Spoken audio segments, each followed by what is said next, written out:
Hello, everyone, and welcome back to the Erasmus Expeditions. We are here tonight with an ongoing campaign titled Thunder Ridge. This takes place in a homebrew world of mine called Caldera. It is a Wild West fantasy mashup. We will be playing Dungeons and Dragons 5e, yeah, like I said, this is session what number 8? All right, yes, 8. Session 8 of this campaign, titled Shot Through the Heart. And yeah, we are in the middle of some stuff. So we're going to kind of hop right back into where we left off last time. But before we do, just a few points of business to cover before we get started.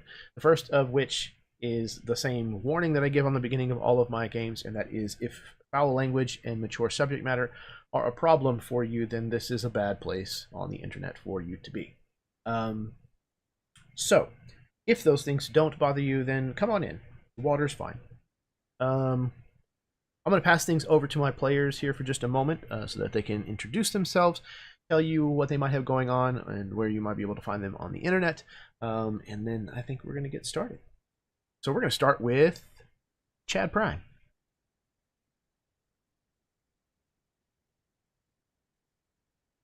Hello, Internet. How are you? What can I say about myself? Okay. Hi. I'm on this channel a lot lately. I love Jeremy. I love playing with him. And you can find me generally either over on this channel or over at MTD on Thursdays. Where we play kids on bikes. Outside of that, I just like to get a chance to hang out with people playing games and doing stuff when I can. But this little group of wonderful people is pretty exceptional, and I'm very excited that we get to come back to the table and play Western Animorphs. I mean, I guess that's how you would define it, right? But yeah, I love Caldera. I love the setting that you've designed here, Jeremy. And this has just been a really fun romp, but I kind of don't want it to end. So let's hope not for the TPK tonight. No promises. It's always on the table. Speaking of always on the table, next up we have Nathan. Only on the weekends. Yeah, I'm Nathan, Dimension 119. You can find me pretty much on all the socials under Dimension 119. I think one of them has a underscore there somewhere, but for the most part, it's just Dimension 119. You can find me. I mostly do my streaming and social interactions on Twitch.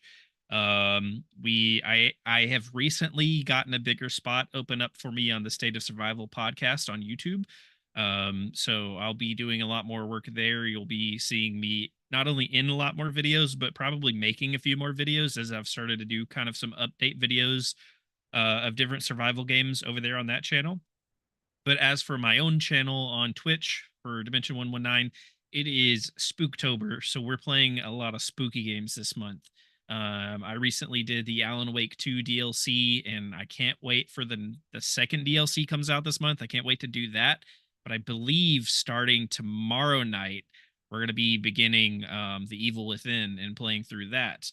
And in I guess to fit the genre, I've gotten some new lights as well, so I can now do this for Spooktober night and have some nice red lighting when we play through these creepy, scary games. So it's very exciting. Got a lot coming down the pipe, and some of it's a lot of work, but it's enjoyable. It's good stuff, and I can't wait to explore more. Oh yeah, dude. I'm excited for you. You told me whenever you had gotten the spot on that podcast, and it made me very excited. But to know that that you're moving up there is good, awesome. All right. Next up, speaking of awesome, Todd.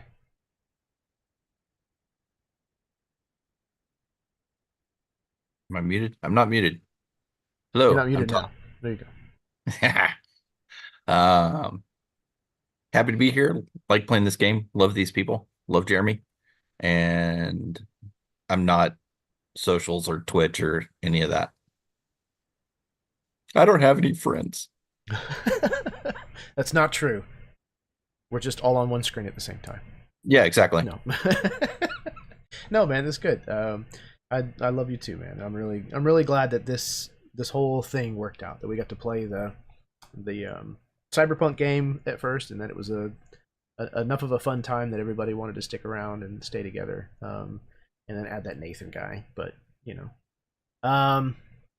no, this has been a lot of fun. I'm super duper excited to get back to this. I've loved dungeon crawls and getting the chance to kind of put one into Caldera to kind of push the fantasy element a little more has been exciting to think about. So, speaking of exciting to think about, next up is Glenn.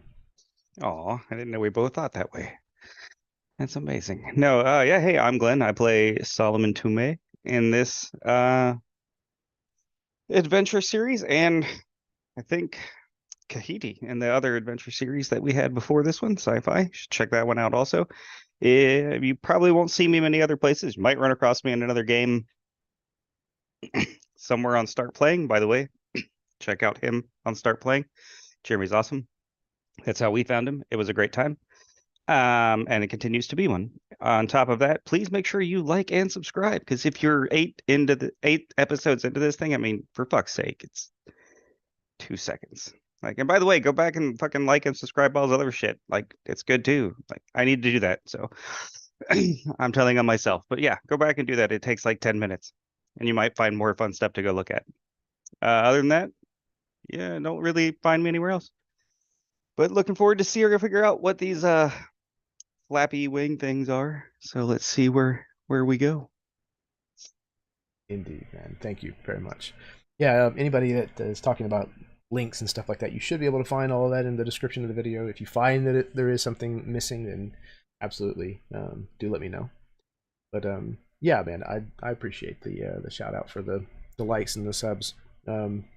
Small tangent. I had somebody a while back, like years ago, went through and systematically disliked every single one of my videos, like all over the course of one day.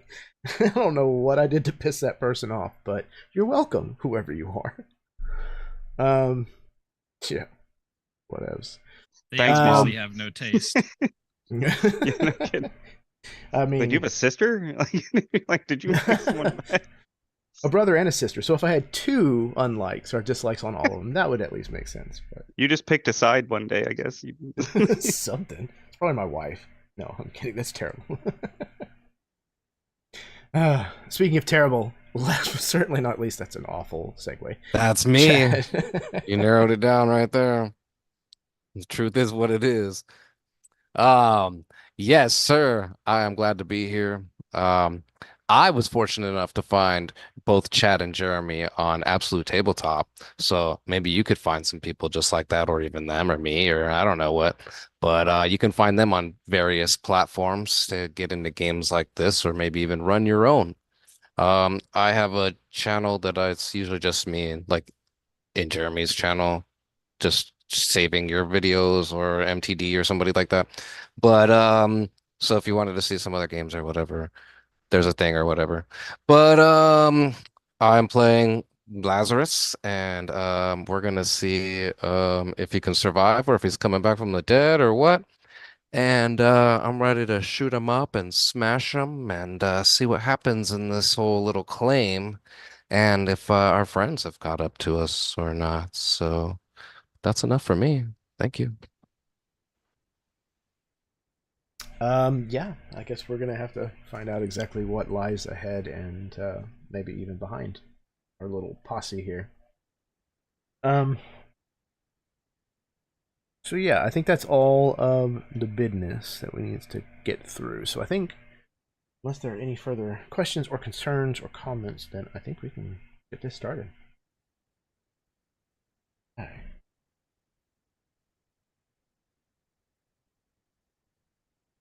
We rejoin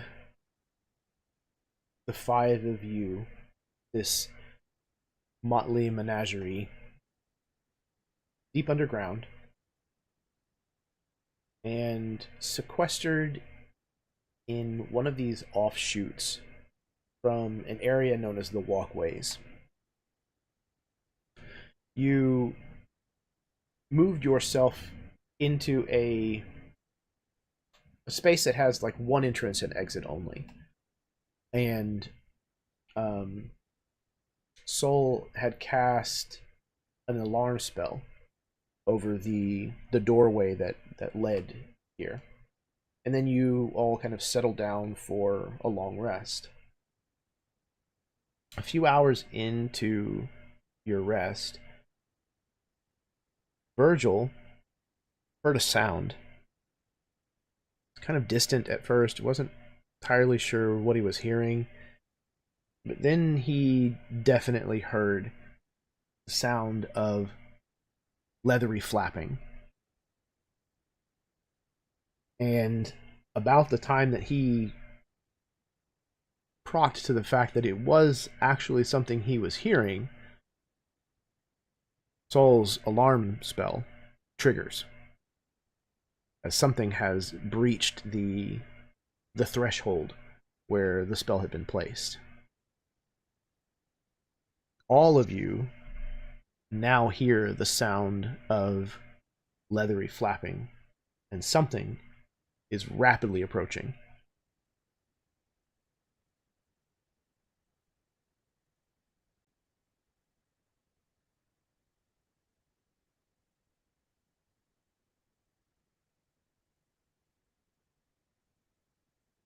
I believe this is what Dumbfounded. Virgil's the only one awake, right? He's on watch, or Oh, that's a good point.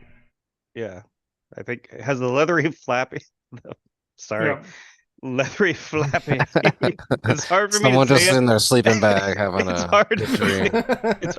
It's hard for me to Knock say it it, but I off. love it at the same time. I'm like, my mind goes in bad places. I apologize. Is the leathery flapping awaken us, or have we learned to ignore it by this point? It's just white noise at this point. It's like we travel together. It's a part of being a posse. I guess. It's like odd time to do it, I think, but stress relief. Stress relief. We'll ask questions. No, I think if he hears it, especially if it's something that like, I think he's gonna look around and see if he can spot what it is. But he is rapidly like going toward like whatever tents, downings that they have set up, whatever encampment, however the encampment looks. He's going around and trying to like wake everybody. Yeah, I would imagine that Saul, at the very least, is probably awakened by the spell going off. Yeah. Oh yeah. I pop to and hear leathery flapping. But like, Dusty, you having trouble sleeping? What You have the fuck? Yeah. You hear the squawking of an angry vulture just being like, wake up, everybody. About that Oh, time, shit. your camp is flooded with the source of the leathery flapping. You see dozens of sturges. Paints a picture. About the size of a large bat. These things look like some awful combination between a bat and a mosquito. I need all of you, please, to roll initiative. And I assume we didn't get any rest in at all, right? Like we didn't get short or long or anything. You had not completed a long rest yet, no. Do we get the benefit of a short rest? I'm fine with that. Yeah, if you want, you can spend HP. Yeah, I haven't Or done hit dice, point. rather. I don't think I had done hit dice yet, but just to be safe, I'll keep it under half on that because I don't know if the D&D Beyond is up to date ever since the reset. That's a good question. Looks like it tracks now, and so now I need to roll 2d6 plus 2. All right, anybody got their initiative? Oh, did we give initiative last time, or do we need to now? Now, if you would, please. My apologies. All right, Elias got a 23. Laz got a 21. Virgil with an I have 18. a couple things before my initiative. First of all, I need a T-shirt that says "leathery flapping" in the Erasmus score now. And second of all, you are awoke by leathery flapping. I'm wearing my big old Critty shirt, and I Hey. rolled a nat 20, so I got a 24 Nice. total. Oh, holy shit! Y'all are all quick draw McGraw. I also got a nat 20. Damn. Okay. Gotta teach you Let's guys not see. to use those on initiative. I know, right? 8, 4. You get to do double the speed now. You get to go first. One person. More first. Will's got a 12. Okay. That should be everybody. Dusty, you are first. Everybody, clap your hands. Everybody, flap your hands. You flap your leather. Dusty's just going to instantly take a bead on a couple of these sturgeons and just start throwing knives from his bandolier. Okay. Yeah, absolutely. Let them fly.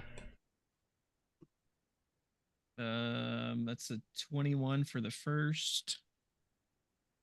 Yes, that hits.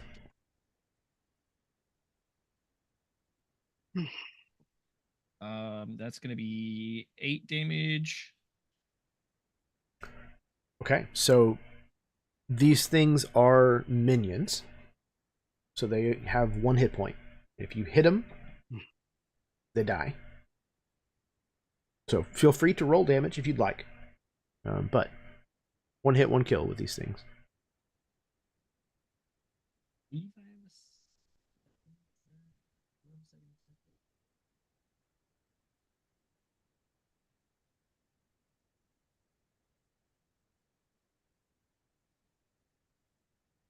It was just the 1 throw, right? Yes. Okay. No movement, no bonus action. Not this time. I'll do that. All right. Elias, you're up.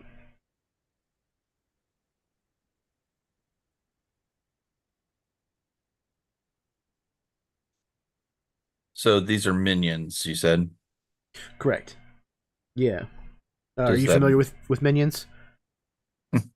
I know that they like bananas. Banana. Banana. So No. they're technically from 4E. Okay. But I use them in 5th edition, so they have 1 hit point each. And they have a weird rule for saving throws. Like basically if they pass, they get to live. If they fail, they die. Regardless of whether or not it would normally deal half damage. So are they literally minions of something, someone else? No, it's just a Okay. game term, a meta Gotcha. term. It just refers to the fact that they're weaker than a normal monster that has like multiple hit points.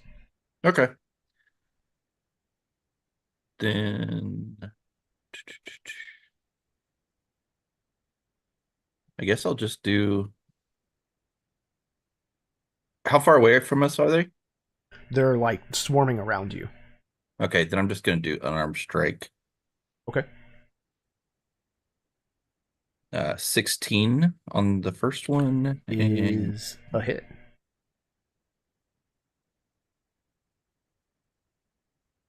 uh, 6 on the second one. The 6 will miss. Okay. These things are pretty fast, and they Yep. change direction on a dime. But you did hit 1.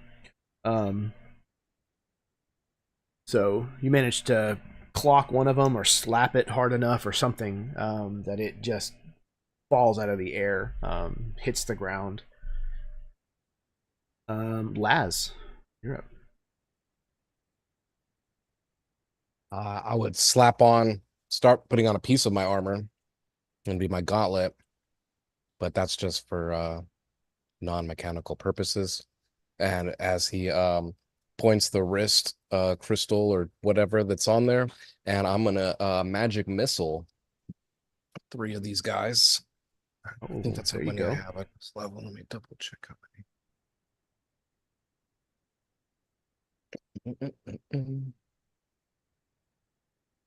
Ooh, you know what?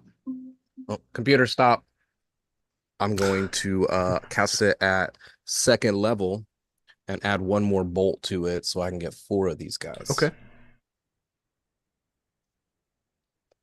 All right. Yeah, you loose your magic missiles from this crystal gauntlet, and they streak to just 4 of the ones that happen to catch your attention, and the 4 of them just drop out of the air with no further qualms. Then I'll just There's- bonus action my helmet on, so I do have that, Okay. but that's not really mechanical either. But I'm starting to get my armor on, kind of. So Heard. Okay. Yeah, you're kind of trying to slap this on just as fast as you can to cover yourself against the leathery flapping that continues all around you. Virgil, you're up. Let's see here. How do I combat leathery flapping? Well, I suppose best way to do that would be Eldritch blast these mofos. So I think I will do that. And how many would you say are in the area? Dozens. Dozens. Dozens. Dozens. Mhm. Like Plural. bees. Multiple dozens. The plural of dozens. You might lots even of say a dozens. plethora. A plethora. Okay then. Wonderful. Well, my friend, I think then. Nope, that's only good against 1 creature. Never mind. We're gonna do Eldritch Blast against 2 of these goobers, and I'm gonna go ahead and fire them off. All right, yeah, roll them up. Which you can hit. Okay. That'll be 22 to hit Yes, that'll hit. Absolutely. on the first one, and that'll be math. That'll be a 15 to hit on the second one. Also will hit. That's 2 Also for Virgil. hit. Okay, perfect.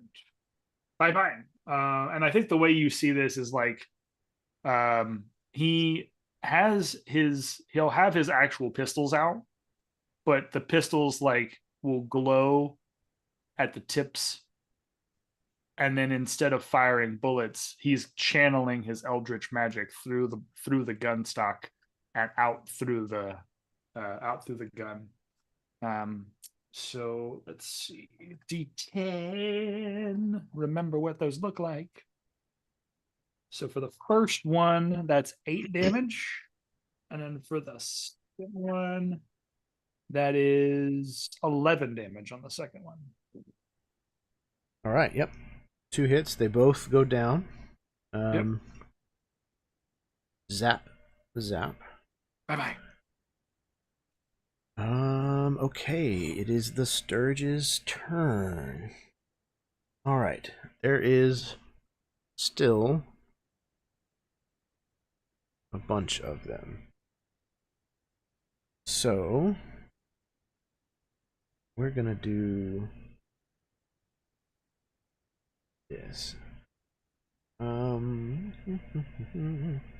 gonna start with the same initiative order. I'm just gonna go through. There's plenty of them to attack each one of you. Dusty, what is your AC? 15. 15. Okay. So you're gonna get hit by some, at least. Elias, what is your AC?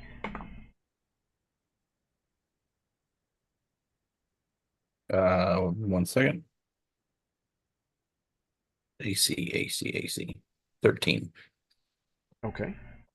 Also, some that are going to hit you. Laz, what is your AC currently? Just trying to figure that out right now. Okay. Yep. That increases my armor class by taking I'm them up. assuming a 21 will still hit you. Probably even if you Um, had fully armored. No, I think I'm 23 normally. Holy shit. I'm trying to make it where I have no armor on to see what.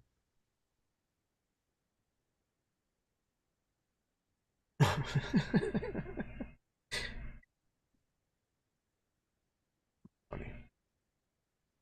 Okay.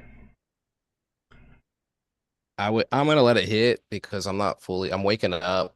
I wouldn't be fully in my armor. My AC wouldn't be as high as it normally is. Yeah, And that's a substantial number. that So makes let's sense. let's go with the hit. Okay. Math isn't working on me. All right. Virgil, what is your AC? Probably didn't.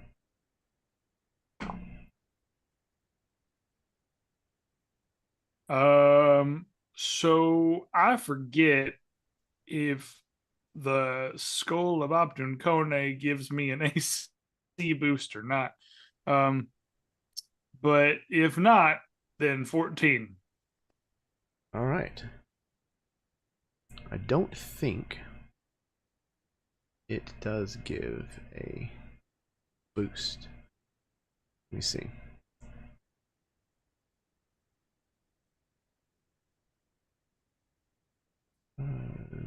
Gains advantage on initiative rolls. In addition, the bearer of the skull may cast the bleak spell once per long rest. Nothing about the armor class. More's the pity. You could try hiding behind it. No, I'm kidding. Okay, so everybody's going to get hit with something. Let's find out how many, shall we? Dusty.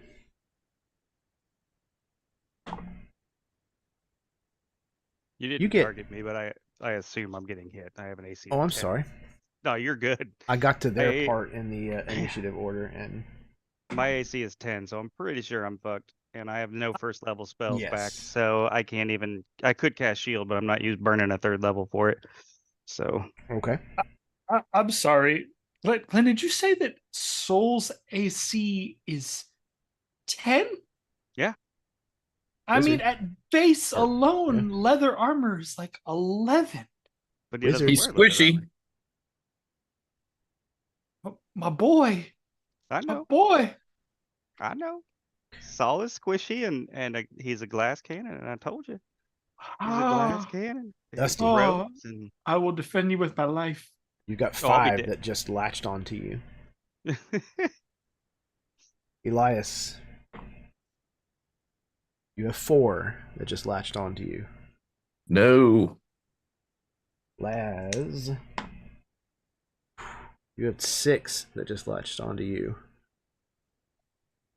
Virgil.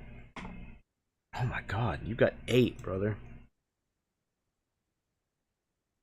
And Saul. none. You also have 8. Okay. So, Give me my number, and I missed it. Dusty, you had 5. Okay. All right. So, here we go. I'm going to roll this once. And you're all gonna die. Just going to multiply that out. All right. That number to multiply by is 3. Yeah. Okay, I survived that. I So, think. Dusty, you take 15 points. Elias, you take 12. Laz, you take 18. And then Virgil Oh, and Soul, you son both of a take bitch. 24. I cast shield. I can't. It wouldn't. It still hit. I'm done. I'm down. That is exactly what Saul had. Oh. Okay. 24 on the button. Wait, In what? addition,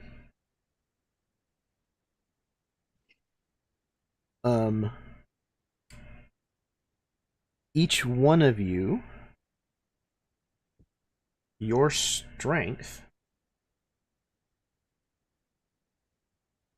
goes, okay, everybody except for Elias, your strength drops by 1 point.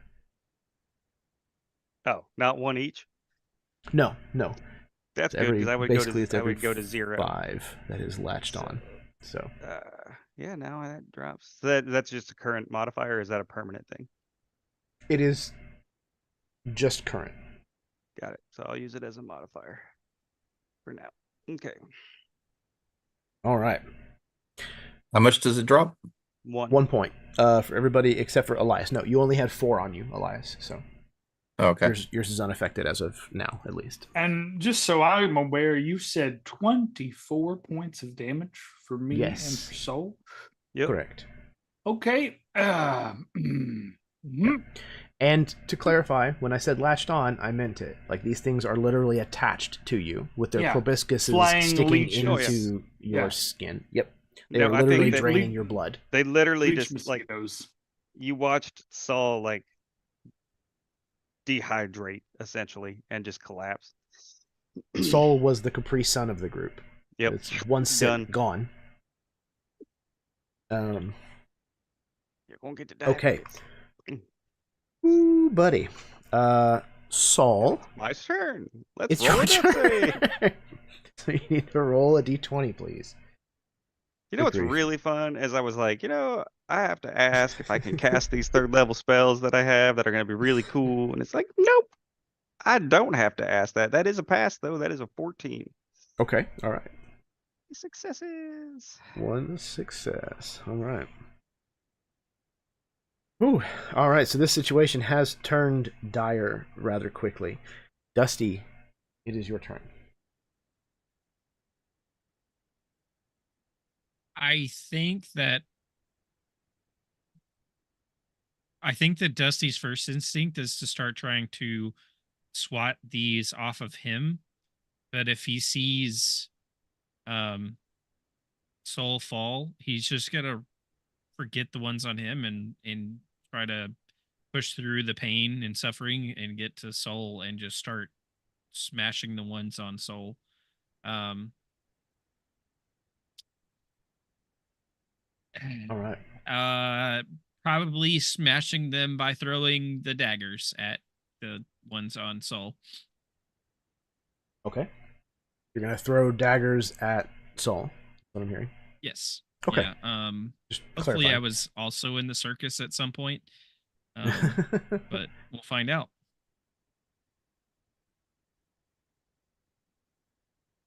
Hope you I don't do have miss. 2 attacks, so my first one's gonna be a 21 to hit. Hits. Number 2 is going to be a 15 to hit. Will also hit. All right. You know So what? you managed to kill 2 of them. I'm also gonna do my accent surge and do this Oh again. yeah. Okay. So 2 more. That's huh? a nat 20 Okay. hit. That'll count for 2. So you've now killed a total of 5. All right. And that's less appetizing for a 12. Ooh. That, however, is a miss. Got it.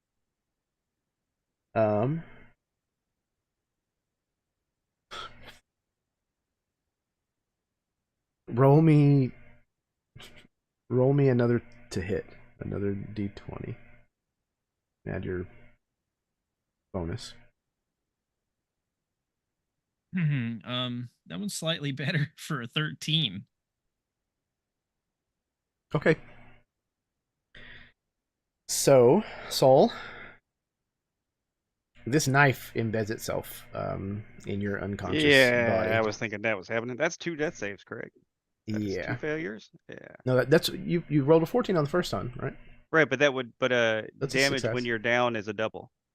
I don't think It's an so. automatic- I think it's just an uh, automatic failure. Automatic crit, right? All damage on it is automatic crit. Crit would be 2. Oh, I don't think so. Maybe. We're just gonna say it's 1. It's just a Alright. it's just a little knife. I'll take it. That's fine. It's just a tiny knife. One success, 1 failure. Works for me. Dusty, you see that that last knife went a little errant. Now sticking out of the side of Soul's body. He'll never know. No, I just- Yeah, sure, no. the surely no poison one out. will tell him. Nope. Just It'll getting the be your poison little out. secret. That's all. I mean, the Elias. good news is he's not bleeding from the knife because it's all gone. Well, so I mean, yeah. Oh, that's true. It's just a dry husk when it hits him. Elias. it's just flapping your leather turn. now. God.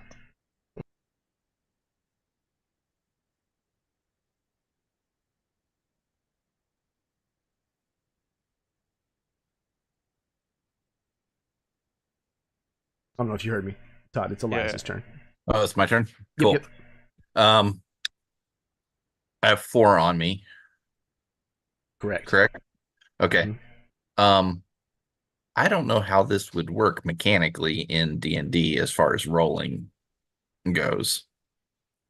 What you I would got? like to take my action and stop, drop, and roll Oh, okay.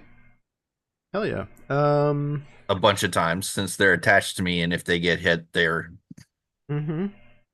Roll vigorously. yeah, exactly. Okay. Yeah, let's I guess roll. Let's roll in athletics. All right. See how this goes.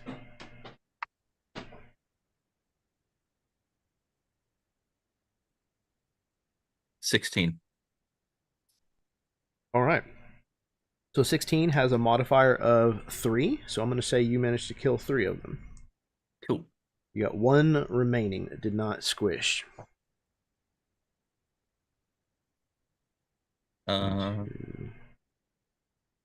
Bonus action, continue to roll. Okay. Yeah, you can make another roll, another athletics.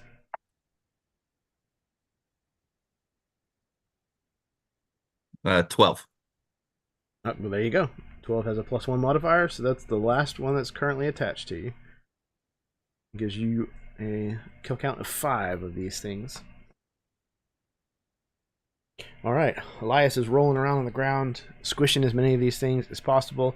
Dusty is throwing knives into foes and friends alike. Laz, you're up. I have the ability to just don my armor as an action. If they're attached to me and my armor comes on like Iron Man, what happens to the things that are attached to me since they have no room left? I don't know. I mean, it sounds like maybe they'd be stuck between you and your armor. No. I don't know. Let's see. What is your their AC? What is your artificer ability? Charisma? Intelligence. Int? Okay. You have like spells and stuff, right? Yeah. So roll a DC. like a spell attack, Okay. essentially. We got 10.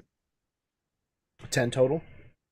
I'm gonna add my intelligence modifier. Mhm. And your proficiency. Yep. So yeah, 10. Okay. All right. So either it went on slow enough, or they the plates don't cover the places where some of them are attached. So you have removed 2 of them from you for the time being, but they did not die.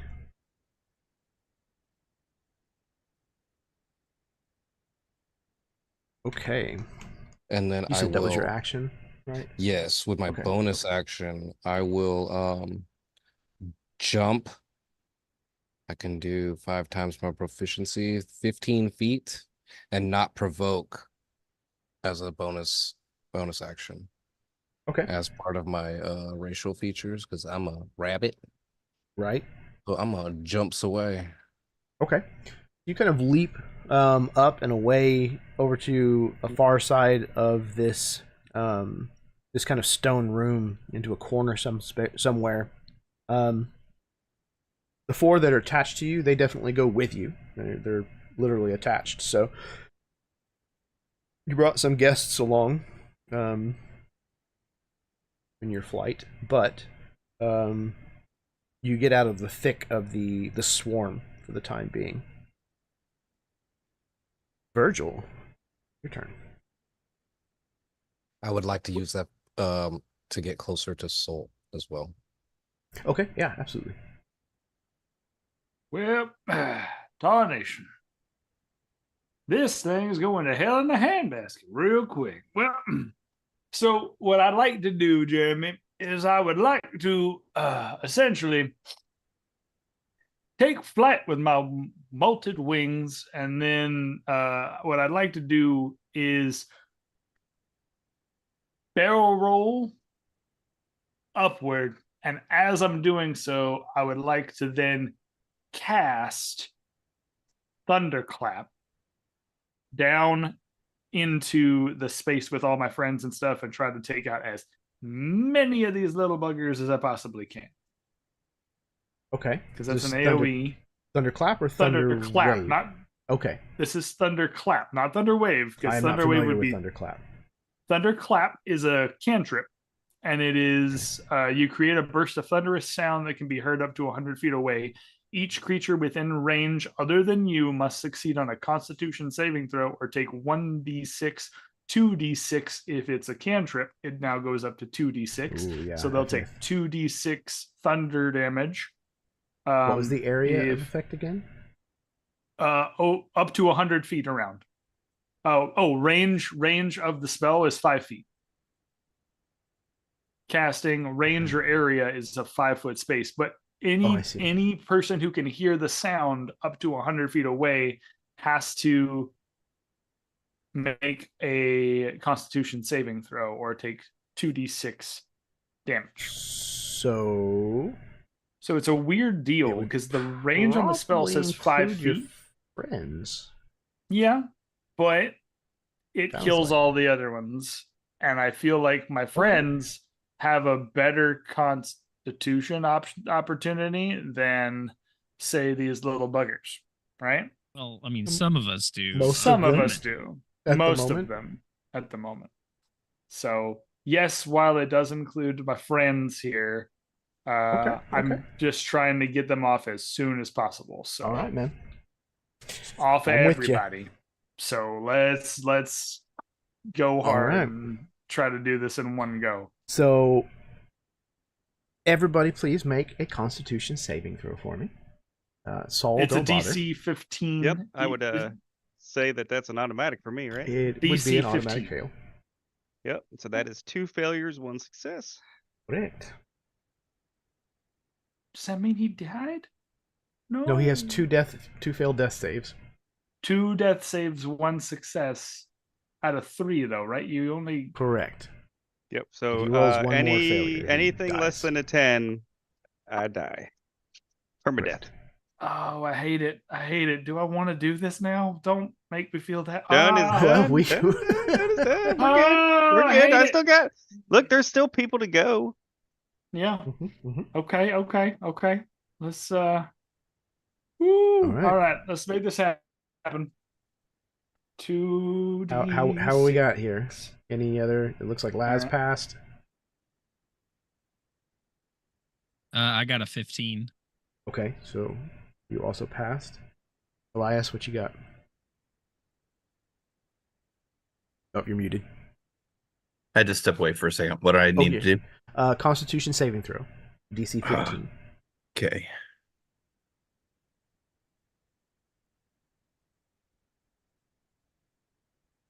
$23. Okay. Pass. Okay. Well, that's only whoever failed. It's only 8 damage across the board. Right. 8 damage So Saul won't take any of the damage because That's he's a positive. unconscious, so it just counts as a fail. But yes, It's more that Um, you can't continue to tenderize the meat. At that point, Right. I'm already yep. I'm tender You're- jerky. You're soft and squishy. Yeah. All right. Yeah, Now I'm let's just trying to see- kill as many as possible on these Yep. these surges. Let's see what these things are gonna do here. Let me figure out how many there are remaining. Okay.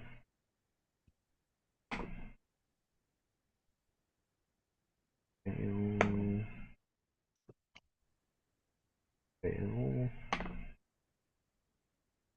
Fail. Okay. So.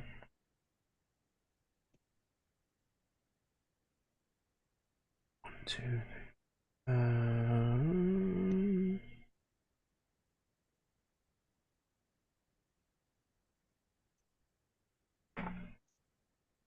Okay. So this kills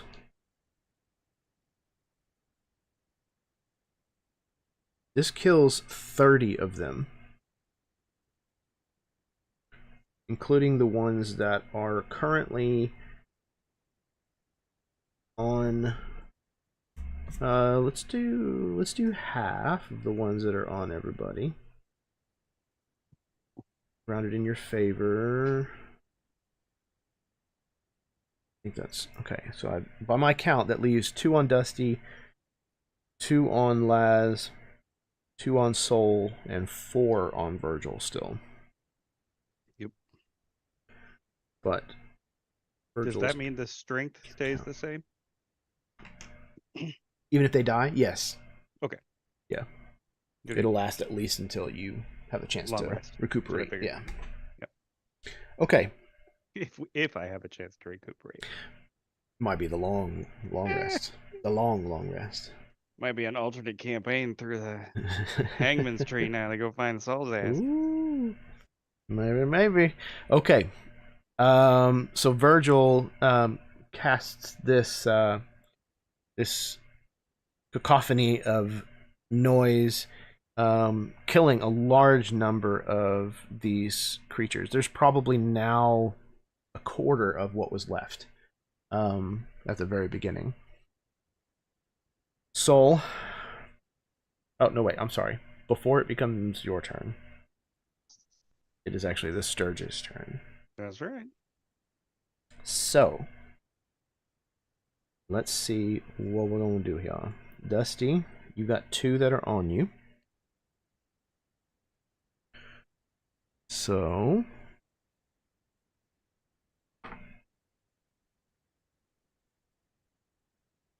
you take 4 more points. Nothing happens to your strength. Laz and oh no. Yep. Soul. Yep. That will be 2 points, which I think so. is automatic damage. So with that, All right. Saul is Yep. done. Soul is no more. No more. I don't even know if Saul got to wake up, to be fair, because I think I got hit before initiative hit me Yeah. on that one. Yeah. Okay. Virgil, you take 8 points from the 4 that are still attached to you. Oh, man. Okay. That took a turn. All right. Back to the top of the round with Dusty. Can I see the change in soul? I think that I would say it your was chaotic group- still, right? Yeah, I mean, if anything, it's probably the fact that the Sturges voluntarily left. Oh, good point. But I would also say that none of your characters are unfamiliar with what a corpse looks like.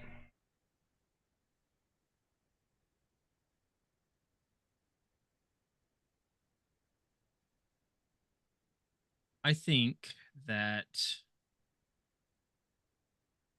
regardless of whether Dusty knows for sure that Soul has died, I think that seeing the Sturgis leave his unconscious body, um, he is both concerned and he is gonna take the opportunity to try to save Soul if he's not dead, but also go into this blind rage. Um, and he is going to, instead of his normal throwing of the knives, he's going to kind of lose it a little bit and just start swinging these blades wildly. Preferably getting over to where Soul is at and swinging over, kind of just over his head and all around him. All right. Make your attacks. It's gonna be a 17. Mhm. And then I need to read this for sure.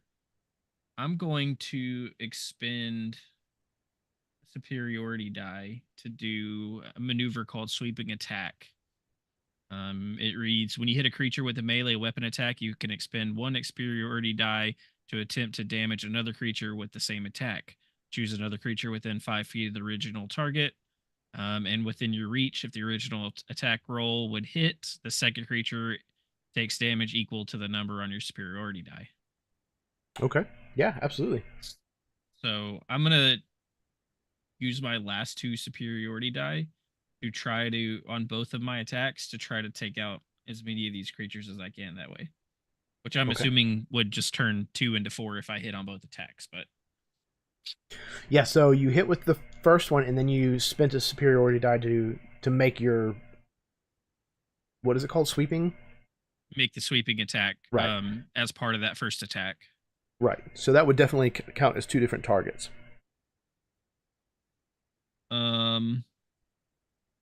Well, that second one is just a 9, which I don't think hits. It does not. Okay. And these were not the ones that were on you necessarily. They were the ones that were like leaving Soul. I'm literally just swinging out at anything that is Just around wildly. Soul. Okay. All right. Elias, it is your turn.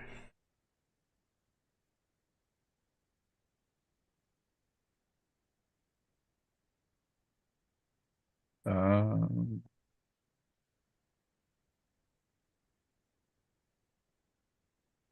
guess I will.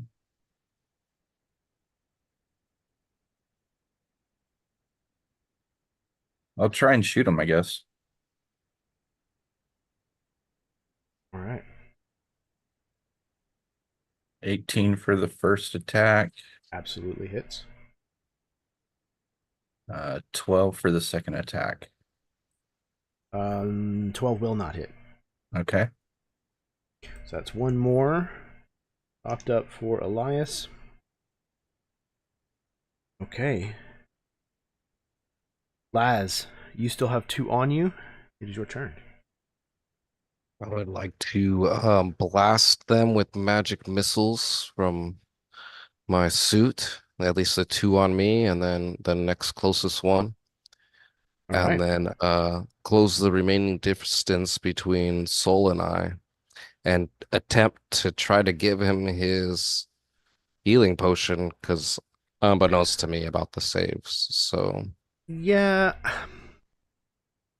We can thematically kind of say that you try that, but I also don't want to waste the healing potions because they are right. expensive, especially at the level that y'all are at still. And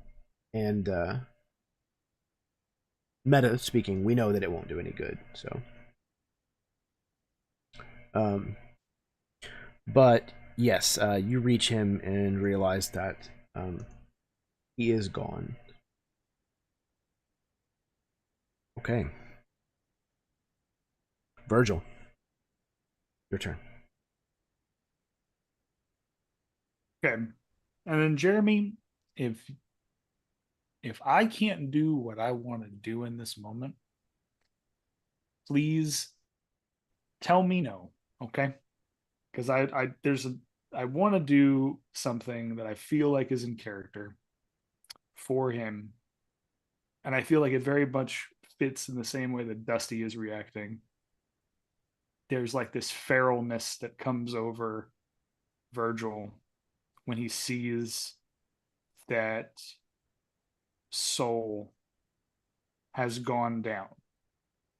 Whether through his doing, whether through the Sturgis' doing, something triggers in him that becomes very feral in the moment. And what I would like to do, if you will allow it, how many of these creatures are on me currently? 4. 4. I would like to attempt to cast Vampiric Touch on these things and just Ozzy Osbourne level, like grab them off of me and begin to eat the Sturgises to gain back the health for Virgil, but then come sweeping down and use my movement to come down and like drape over Soul, like my mouth just filled with Sturgis blood, like full on vampire level bullshit. Like that's 100% what I want to do, but I know it typically only works on one creature at a time. But since there's 4 of them here, if I can like double fist like 2 Sturgis at the same time and like try to get as much as possible, I would like to be able to do that. So you might be able to attack more than one, depending on how many actions that you Depending have on and how things many of actions. that. Yeah, Okay, that you have. I have- However, you are not a vampire, nor No. a soul. So No. drinking the blood, But I although have- technically they stole it from you. The spell would be Vampiric Touch, right? The spell that I'm using would be Vampiric Touch. Read the I'm spell just- to me for me, please. Yes. So Vampiric Touch is, it says, the touch of your shadow wreathed hand can siphon life from others to heal your wounds. Oh. Make a melee spell attack against one creature within reach. On hit, the target takes 3d6 necrotic damage, and you Okay, I see what you're regain going hit points equal to half the amount of that necrotic damage dealt. Until the spell ends, you can continue to make the attack again on each of your turns as a magic action, targeting the same creature or different ones. So Okay. what I'd Okay. like to do is try to grab as many of them as I can and use it at one time, but I know it's typically one creature at a time. I see what you're saying. All right. Yeah. Okay, yeah, specifically because these are minions and we have some special rules for how they work anyways. I am fine with you grabbing 2. Okay, perfect. And they dealt 2 points each last time, I believe. Last time, yep. So they would give you 4 HP back. Okay. So let's do this. Drain the life. Oh no, of it's these 2. it's not based on the damage that they gave me. It's based on the damage that I give them, because it's you regain hit points equal to half the amount of the necrotic damage that I deal. Right. So They I only roll have the 1 hit 3d6 point and then I each. get half of that back. Oh, they only have 1 hit. Oh, Yeah, they're boom. minions. Okay, that makes So- sense. That makes sense. 1 hit point each. Right, right. So instead, Okay. I went with this is basically the amount of blood we know that they have in their tummy right now. Oh, okay, perfect, perfect. Okay, So- that works. So Yeah. I'm just gonna roll to hit and see where we get. I believe I have inspiration. Yeah, from last session that I don't think I used something. I hope, because that's a nat 1. Oh, I don't know. I'm really hoping. Hold on, let me see. Do I? No, I used it. Shit, no. So it's a nat 1. Does not work the way I want it to, for sure. Okay. So, Virgil is going full vampiric on these things, like Ozzy, and biting the heads off of them and drinking the contents. As he's stalking, flying over towards Saul's lifeless corpse. The Sturges, mostly defeated,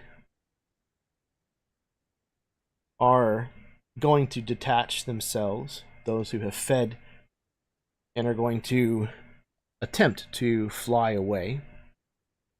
Virgil and Dusty, both of you had a number of them that were still attached to you. So both of you can take an opportunity attack if you'd like with your reaction.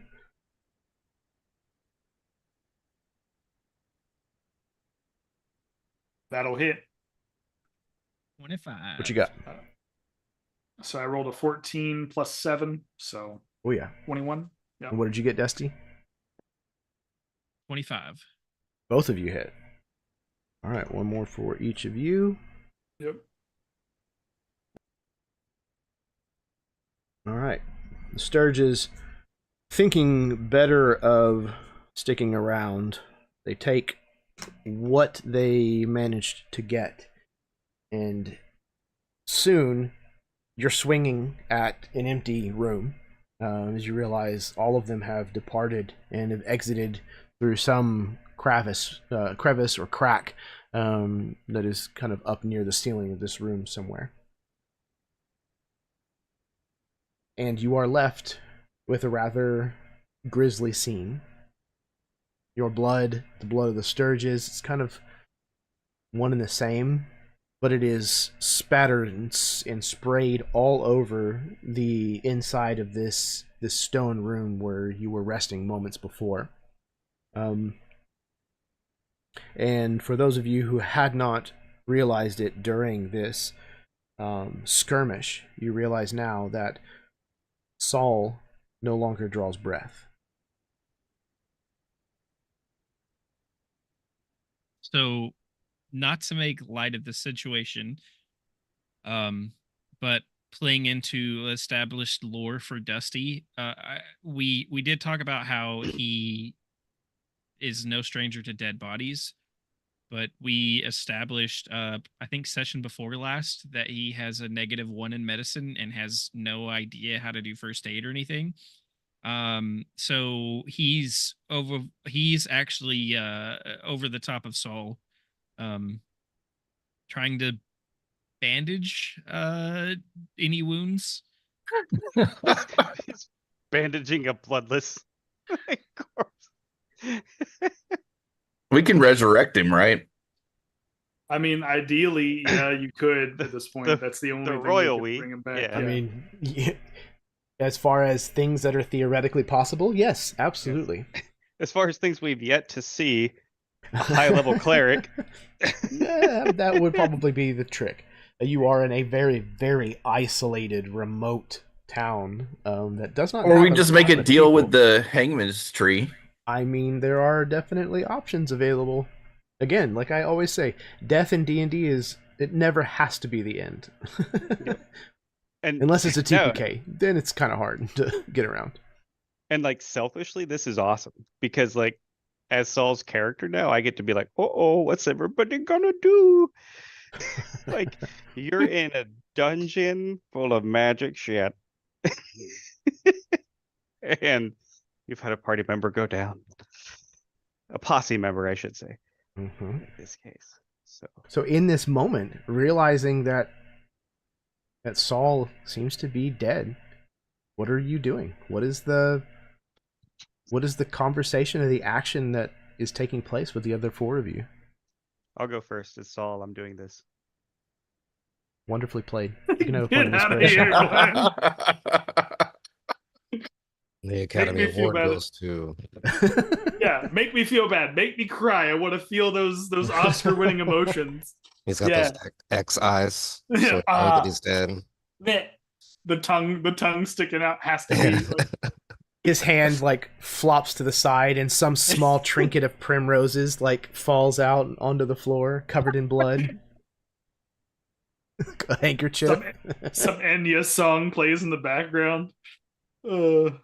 So good. Lonesome Dove. Yep. Okay.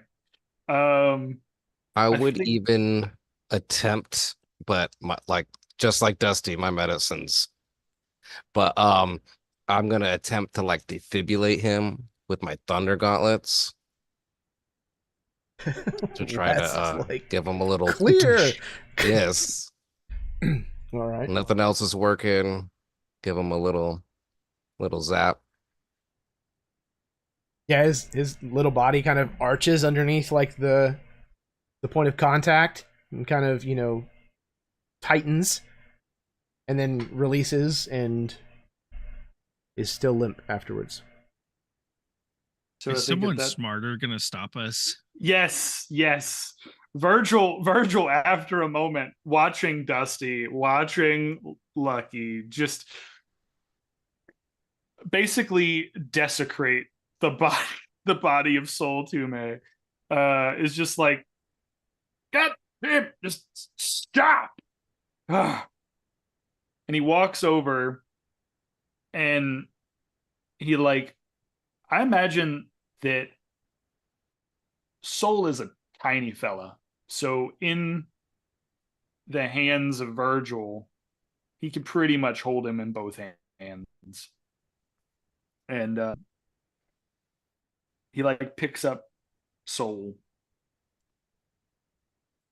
And there is this moment, I think, where the rest of you don't see it. But I think Virgil sees it. Because when he picks up Soul, the noose of the gallow tree is almost like an anchored weight around the neck of Soul. And he can see that. He sees the one that is attached to him, and he sees the one that is attached to Soul. And there's a moment where you watch as this very stoic Birdman, you see a tear run down the feathers on the side of his beak and the side of his chin. And I will attempt, even though I know that it may not help, I will attempt to cast Spare the Dying, but it's almost like I know that it won't take. I know it won't take, but I at least want to try. So I cup his body underneath one of my hands, and then I lay the other hand on top. And I cast Spare the Dying, and I wait to see if the gallow tree will allow me to bring his soul back up. I think that Dusty, like the minute Virgil gets involved, Dusty's bumbling stops, and there's a look in Dusty's eyes. I don't know if maybe nobody else sees it, maybe just Virgil sees it as he's kind of lifting Soul's body, but there's a look that Virgil's never seen from Dusty, a look of like a lost puppy dog for a minute. And then as he's watching you walk away, you know, even if it's just a couple of steps, you can see in his face, in his eyes, that there's another scene playing over in his head. You're seeing this gallow tree noose around Soul's neck and trying to bring him back, and Dusty's transported to the front yard of a farmhouse on his knees once again, with not a corpse in front of him though, but blood stains everywhere, and looking for something that's missing. And then as you kind of, he doesn't know what you're doing exactly, but as you make that motion of putting your hands under him and one on top, and start to channel this magics, just the most mournful howl comes from Dusty's maw.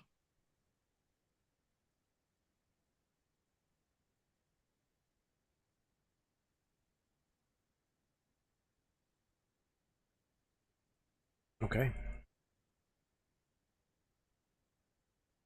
You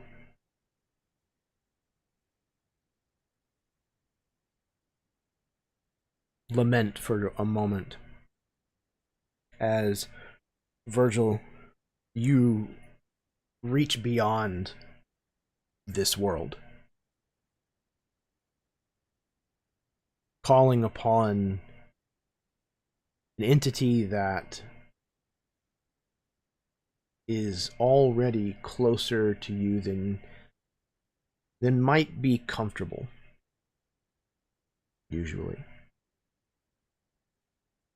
And as you do so, you find yourself at the roots of a familiar tree atop a lonely hill,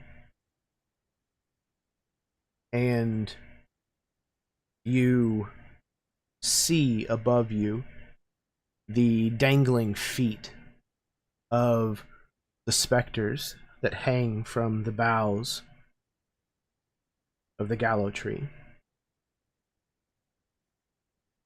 And as they all look down upon you, their hollow eyes and open mouths ablaze with this eerily green-yellow light,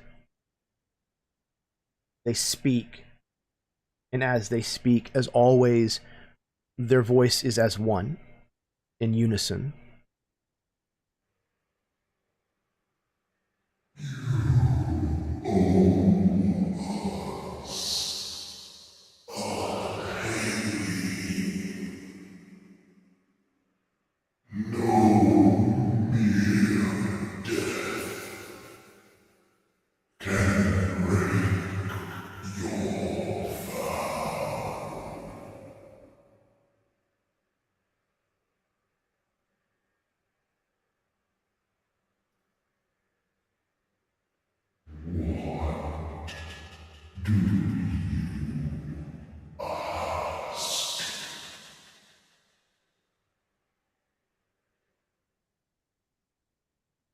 I stride before the gallows tree,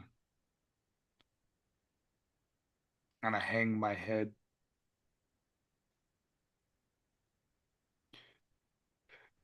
You asked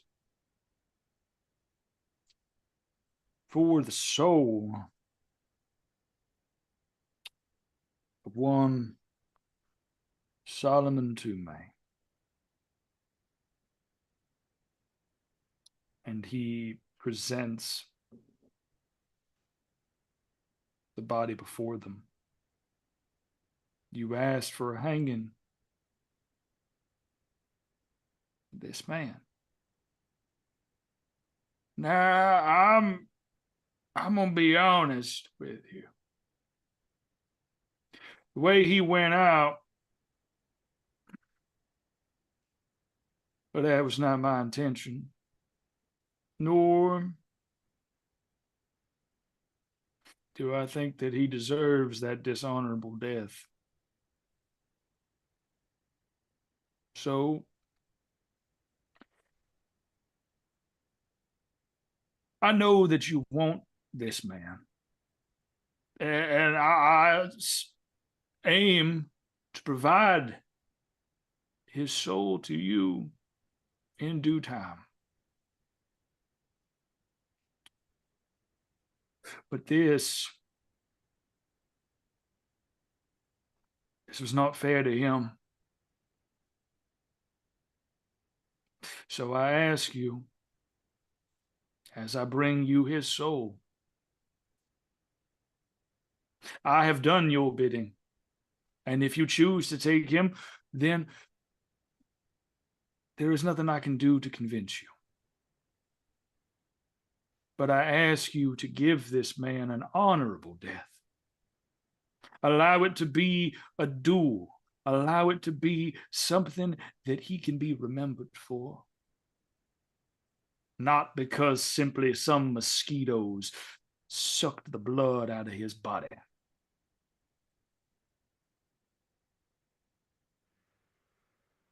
As per our agreement, he must hang. We need him to swing.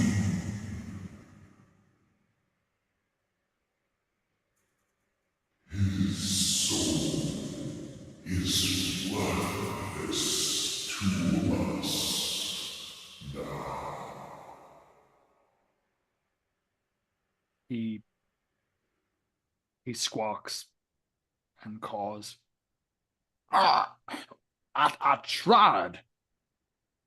I tried. I tried to bring him back.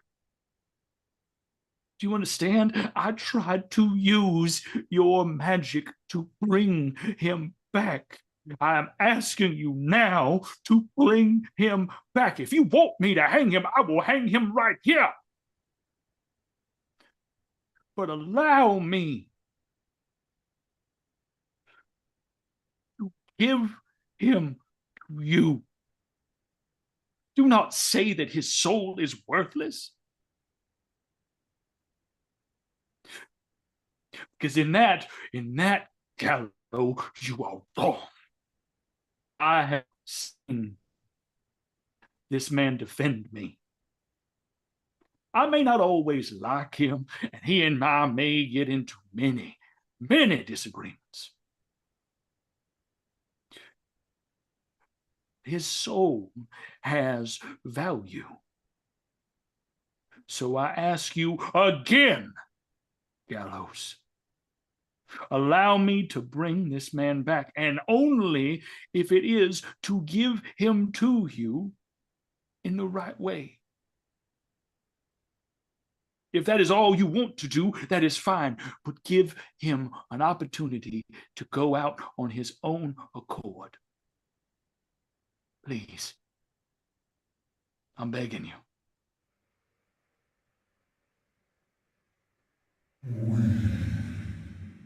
We will offer the same accord you made with us, virtual to time. It is all to him whether he accepts. But for you to come before us and beg yet another favor before we pay your increasingly steep debts, you will owe us another hanging soul. There is a righteous spirit that dwells in the town you call home. She wears a silver star upon her chest. She is what we demand in exchange. Do you accept our offer? Without hesitation, without any hesitation, without any question, you realize that this bird has went from, I would say, if Virgil was on the ballpark of chaotic neutral, we are entering the chaotic evil level of his descent. He has reached that version of Virgil, and he immediately says, "Done. Add whatever length of rope you need to my neck. Add whatever length of rope you need. Allow me to carry that weight, and I shall see that there is a hanging in that town." Service of Anastasia must hang by your hands, virgin to time. This is the path I walk now. For I am the undertaker of the gallows tree, and I shall see that your bidding be done. We, the gallows tree, have spoken. With that, the tree and the lonely hill fade. And Virgil, you are left sitting where you were before, on the floor of this dungeon, this side room in this dungeon, cradling the lifeless form of Sol.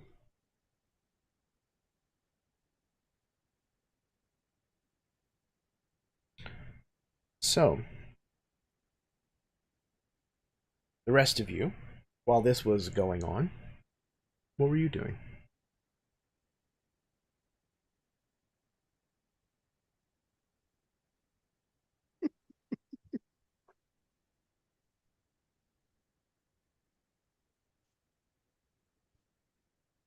Nobody? Patching ourselves up, I guess. Yep. Okay.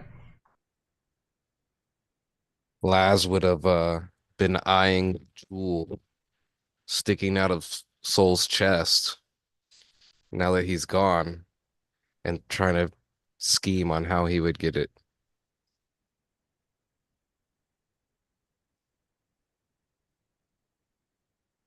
I think Dusty is still in the same spot that he was when Virgil came in and picked Soul's body up.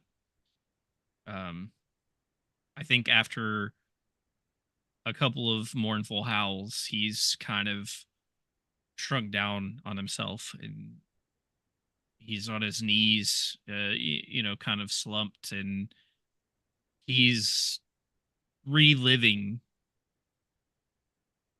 not only the honestly, he's probably only reliving the scrapes and close calls that him and Soul have been in before, and then probably eventually after they joined this gang. Thinking about the different times that they've saved each other's lives and gotten each other out of probably what seemed like at the time worse scrapes than this, and feeling the weight of the fact that he couldn't save Soul settling down on his shoulders, that he couldn't save Soul this one last time.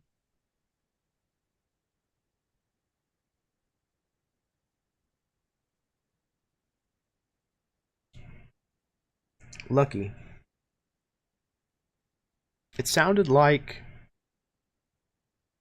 there was something that you were going after. Can't help himself, just like the chest that was rigged before. There's a reason he's got his hand chopped off. And his soul doesn't need it anymore. Glenn, what does this thing look like? So I think what's embedded in Saul's chest is, it's not really a crystal, although it is almost glass or jade-like in nature, but it's probably metallic in origin. Just some sort of, to them, relatively futuristic metallurgic compound that's got like that deep green, almost glowing. Purpley? Okay. Yeah, like green. It's also probably still imbibed with magic from whatever arcane thing this was that exploded upon contact when we messed with it. So I think it's probably like somewhat jagged and thin, but like deep within his chest. So when you're pulling it out, you're basically like that heart, everything else is just going to be perforated. This, how he's been alive has been confusing. But it would be like probably, I don't know. Yeah. He's a tiny little fox Decent. guy. Like, right. it's a good size. It's perfectly normal, for It's something really like about how that you use it, to kill honestly. you, But yeah, so that's embedded in his chest, or was, and now is potentially a necklace. So Laz, the intention is to remove this, yes, to pull it free. If he's still lifeless, Oh yeah, there is no absolutely. I reaction mean, whatsoever. Well, I'm dead. yeah, I would probably even try to like slide a hand that Make bad it- boy out. Try to Oh, make it okay. where no one else saw. Oh, Or... sorry. I heard Nice. I would even try to slide a hand, and I was like, "Whoa!" Yeah, cop a feel on that. Good Let's see grief. what that cowgirl saw in you. Yeah. I didn't sign up for this kind of posse. You Hey, didn't we are have to- furries. You didn't have to wait until I was dead, Laz. If only I had known. It's for my pleasure, not yours. Uh, So, okay, so yeah, let's get a sleight of hand roll, and while you're at it, if you would, also give me a Constitution saving throw. okay. Ooh, sleight of hand's not too great. And Constitution saving throw is much better. So 14 and 24. All right, wow. Okay, so you you try your best to keep this subtle. However, he's kind of the central point of focus at the moment, and it's not as easy as you thought it was going to be. It was definitely deep, and it looked like some of the flesh and stuff had kind of started to knit around it. So there's definitely a little bit of kind of noise involved in pulling this out. But as you pull it out, you realize that some of the resistance seems to have been coming not from the fact that it kind of had grown around this crystalline object, but that the object itself almost had like a resistance to being pulled free. But when it is pulled free, it almost comes out of your hand and tries to impale itself into your chest. And you manage to grab a hold of it and hold it tight enough that it's not able to do so.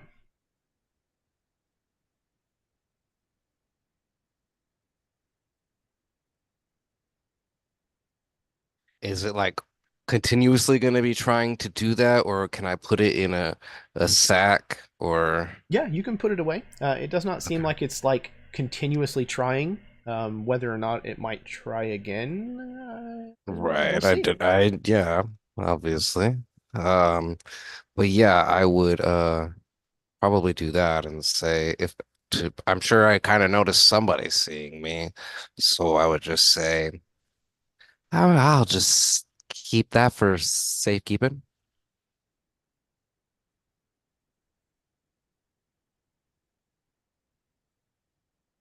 I mean, not to take anyone's player agency, but I imagine if anyone saw it, it would be Virgil, unless Yeah, he's put Virgil would soul down. 100%. He's still holding. Yeah, Virgil would 100% seen it. And he would look at you.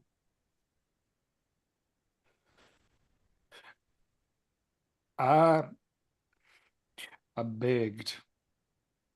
I begged the gallows tree to bring him back. He kind of looks at you holding that stone.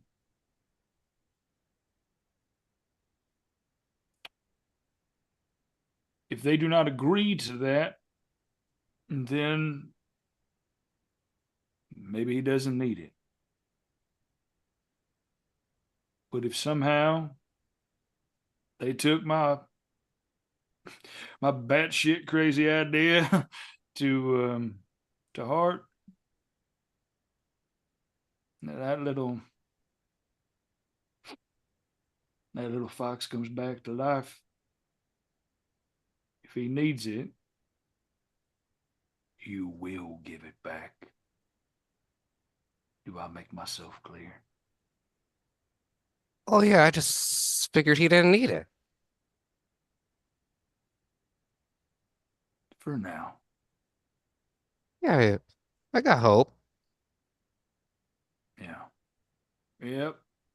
I got hope I'll grow Yeah. my eyes and ears back and my hand also. So You just keep on hoping then, kid. it's gotten me this far.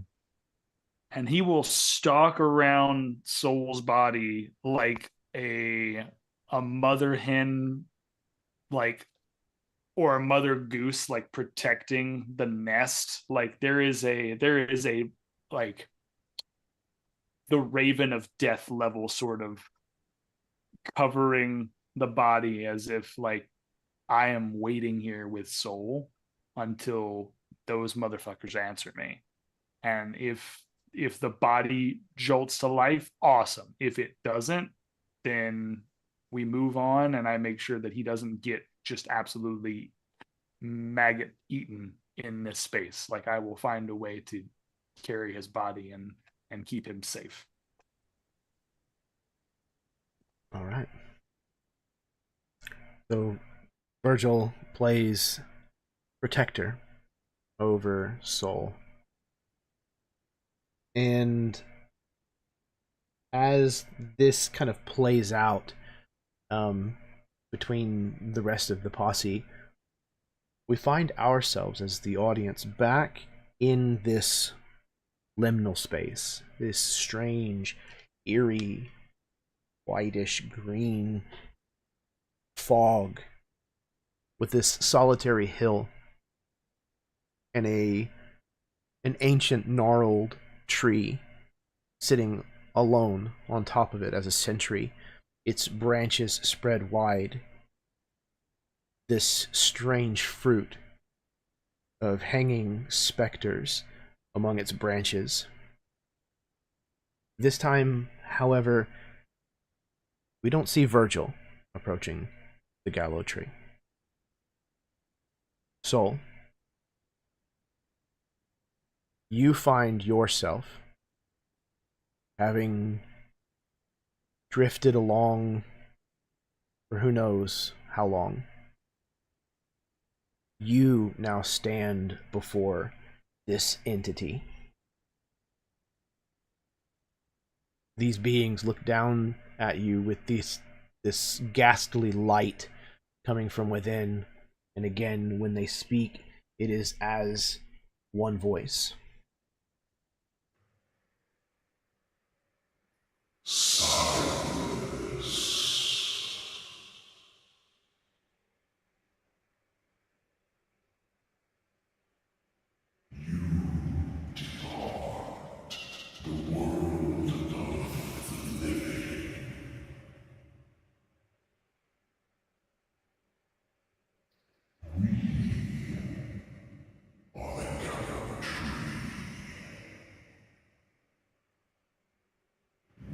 Yeah.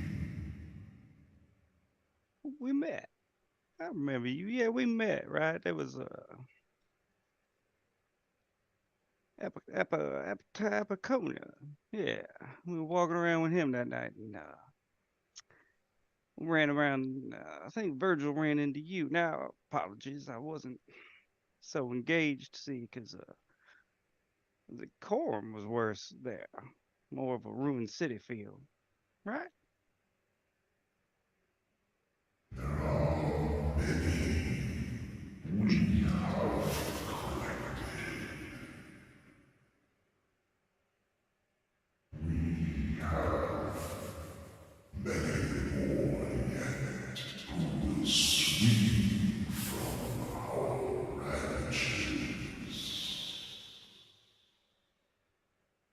That, that sound.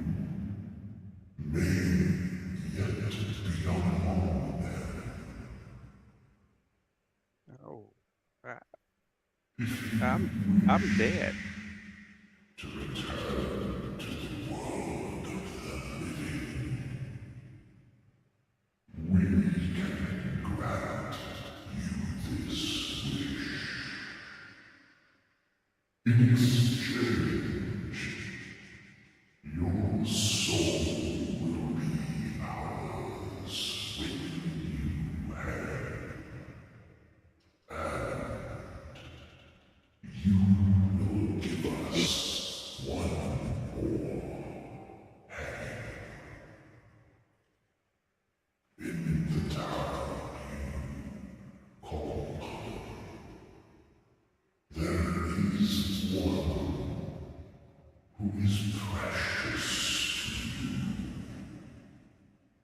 Oh shit. Where's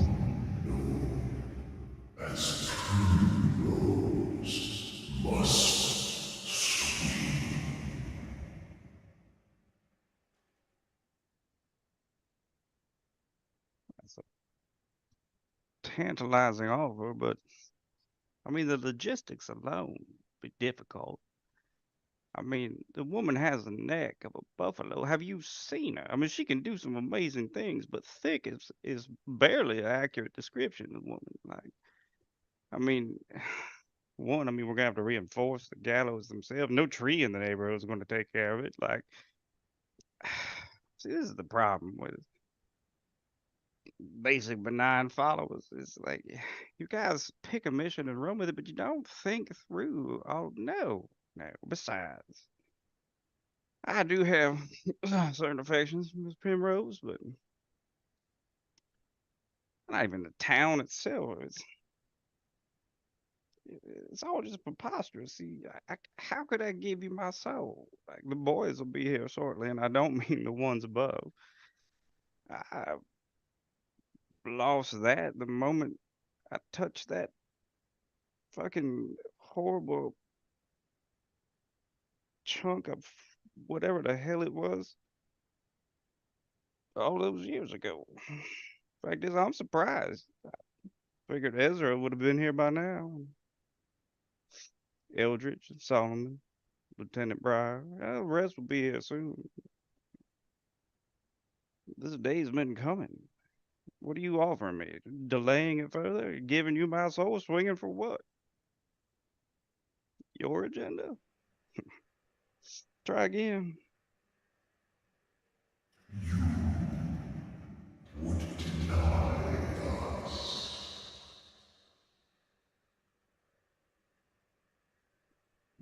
Yes.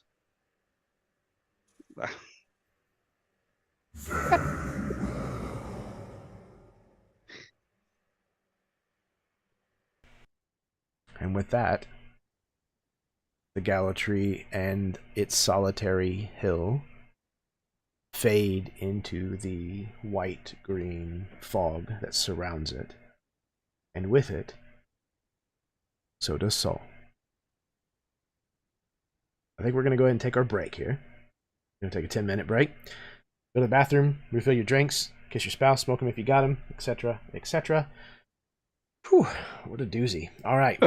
Sit tight. We will be right back after these messages. There's no messages. Just sit there. That's the art button. I did that.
just kidding. I mean, there's at least 4 more PCs to kill.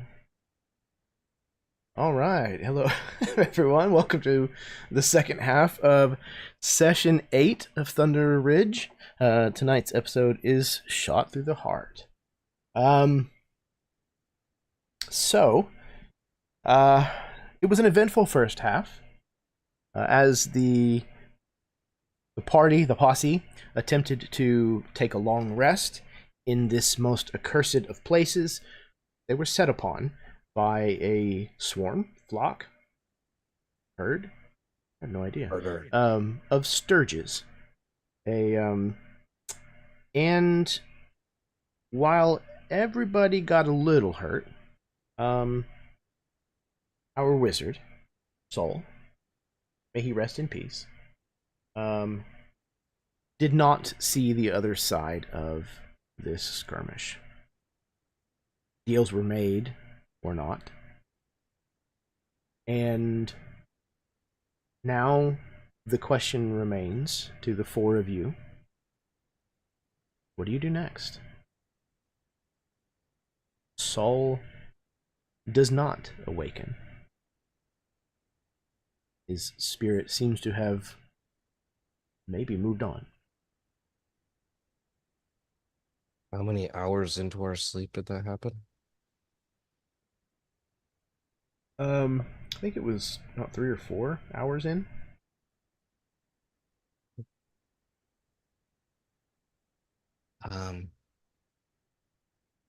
Do we wait and see, or do we rest? Or leave, or Virgil?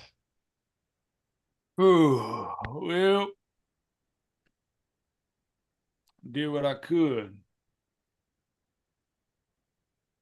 It's up to him if he made that choice. But I ain't about to leave him here. So, kind of looks to the others of you.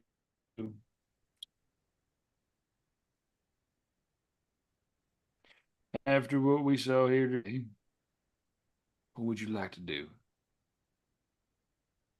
Would you like to continue on deeper into this dungeon?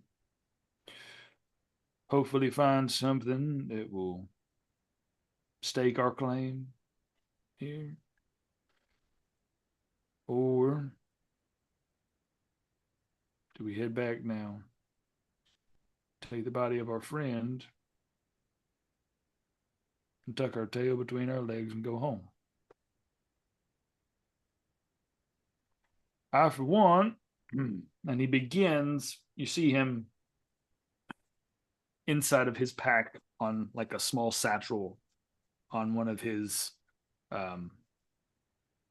hip holsters. He will start unraveling what I only imagine would be like a satchel of gauze.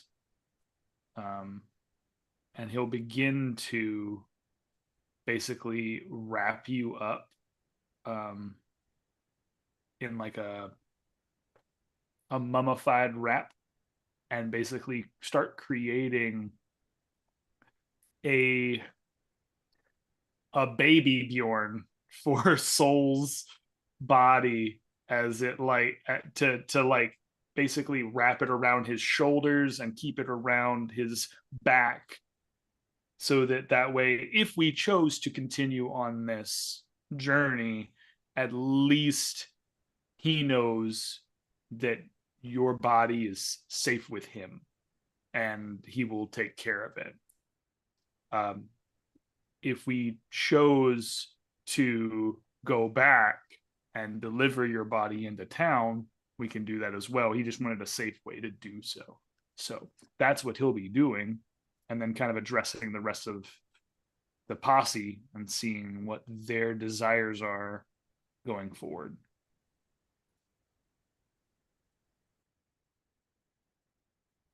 I think that when you make the statement of potentially leaving with our tails tucked between our legs and not essentially doing what we came here to do, I think Dusty starts growling. Not at you necessarily, but it's a growl of frustration, that there would be a suggestion of abandoning what Saul gave his life for. And I think at some point he begins to voice that with definitely a tone of anger in his voice. Now,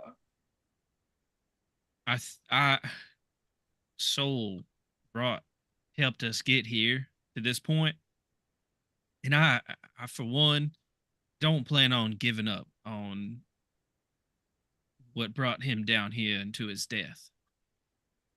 Now, I don't know what went on when you tried to bargain for his soul back, but something has gone south, obviously, because he ain't back. And as far as I'm concerned, this all leads back to the railroad, and the railroad has taken yet another one from me. And regardless of what the others of you do, I'll be taking something from the railroad myself. All right. Say it with your full chest. Good job. All right. Now, that's what I hoped you would say. Thank you, Dusty. I appreciate that. So, suppose let's do an agreement to honor our fallen comrade by continuing this dusty trail. What about you, Elias? How do you feel? I feel like we ought to keep going. Right. There's three. Last.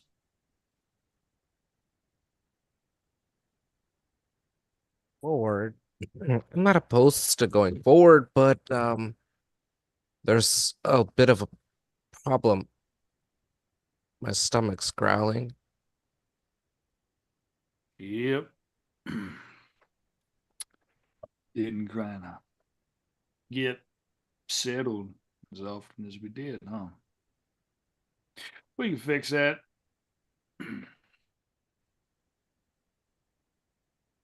But I think there's a somber moment of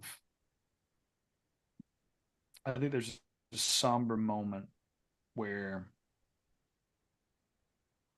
Saul's body has been embalmed, basically, and laid over in a safe space away, with an eye shot of the campground. And there's the four of us now sitting at this campsite. And I imagine that there's probably still some bear meat from the owl bear left over from. Yeah, definitely. Like it was Yeah. an abundance of. Yeah, there's meat. probably still some bear meat from before.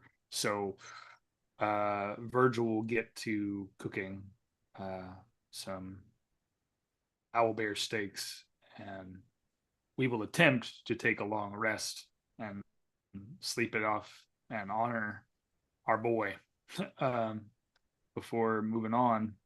But when we do move on, you watch as it's almost like a routine. It's going to be a routine for Virgil now, where every time he has to move, every time they take a long rest, he will don Soul as basically a backpack every time they leave long rest and go on to the next thing.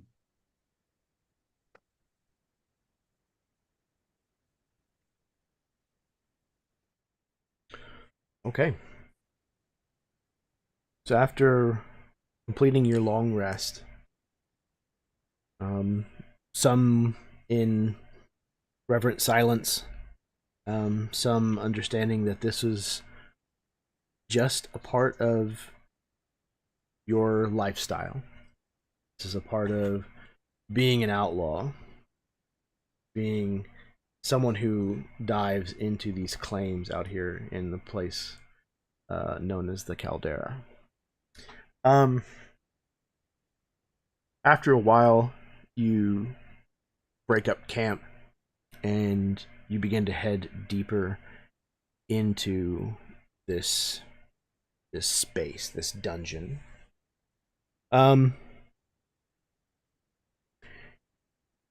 You find that you've exhausted most of the offshoots from this area known as the walkways. And the last space you find definitely seems to continue onward. This room, whenever you enter it, is a little strange because you can see the worked stone walls seem to almost just end in a kind of long slash that seems to divide the room on a slant.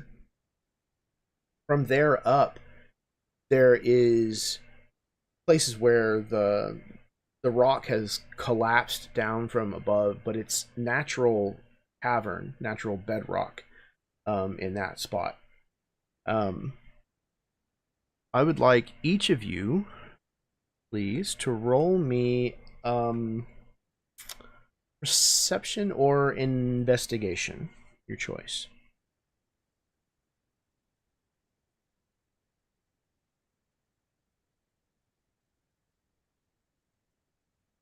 $13. Okay.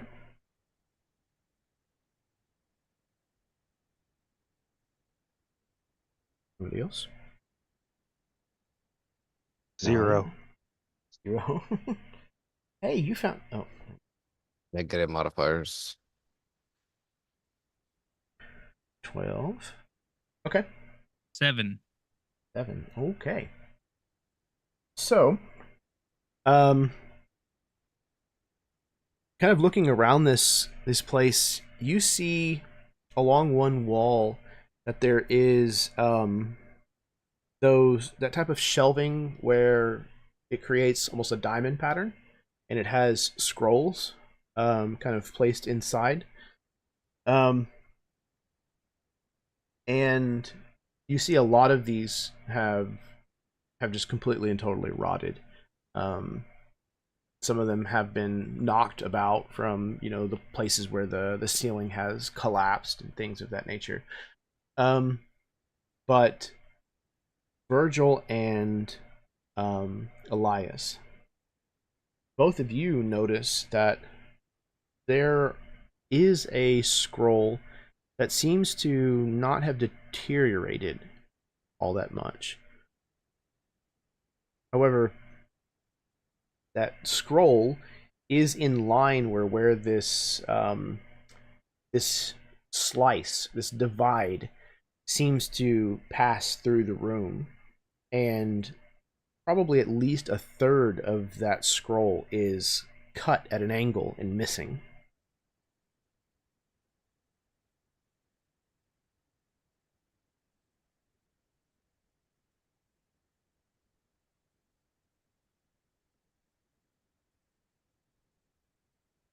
Well, would you look at him?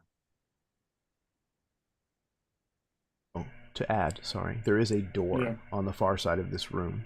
Door on the far side? Mm-hmm. And it is also a partial, the slash also kind of goes through the top of this door. Okay.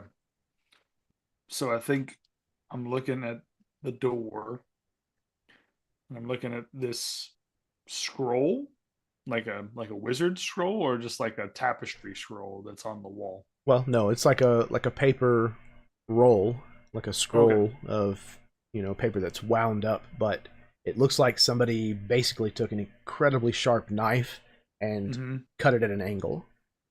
Oh, okay. Well, would you look at here? Now, what on earth done that? And he like looks at the scroll itself. What is it on the scroll? What can I tell? Is it something like Arcana, or is it something Let's that's like get more an Arcana historic? roll. Okay.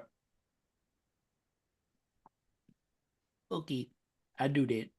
Arcana. Oh, I am roll. Can I aid him in that? Please do. Sure. I'm gonna need it. Yeah, absolutely. Yeah. Take your Oh, advantage. Lucky comes over and Oh. kind of Thank you. looks over your sir, shoulder. 'cause- Ooh, baby, that was horrible. Not a whole lot better. But that is a 9, so that'll get me to a 12.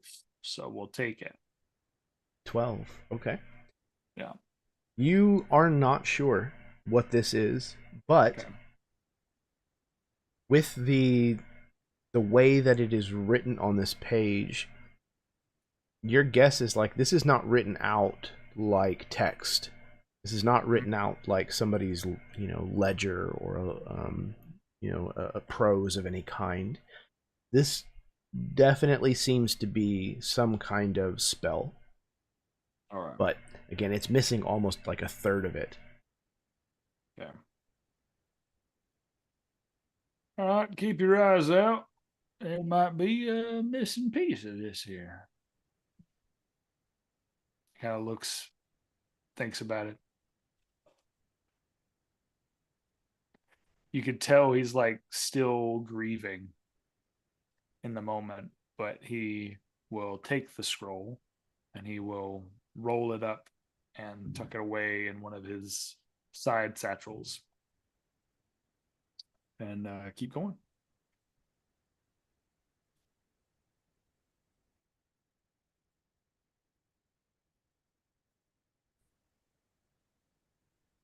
Okay.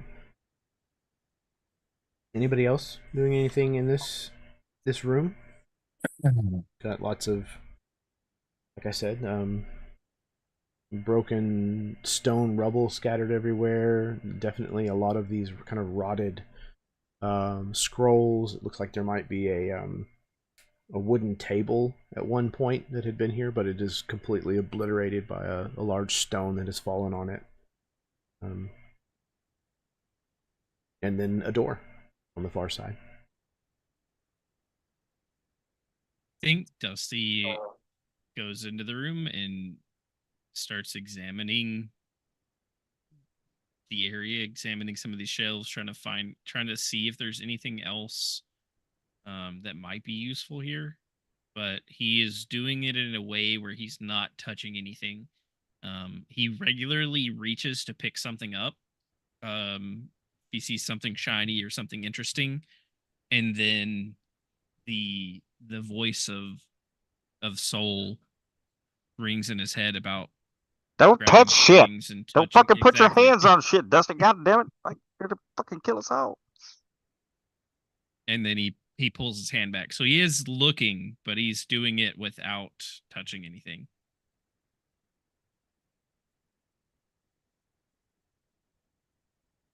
Okay.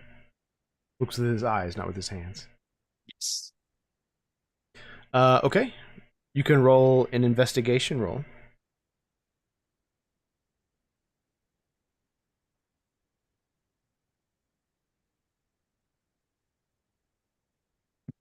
I'm trading in this die. 12. Oh, okay. Okay. It's the die that killed Soul. It's not happy with me. Uh-oh. Okay.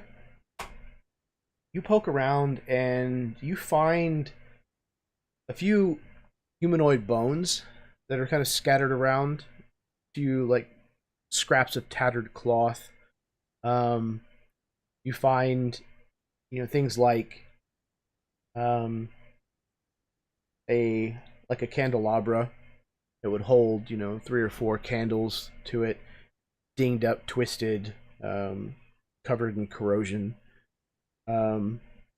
things like earthenware vessels, like bowls, pitchers, things of that nature that have been left to the side or crushed, but definitely not anything that you would consider valuable.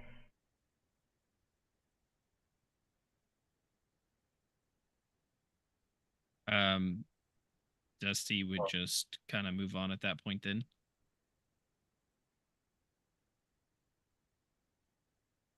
Okay.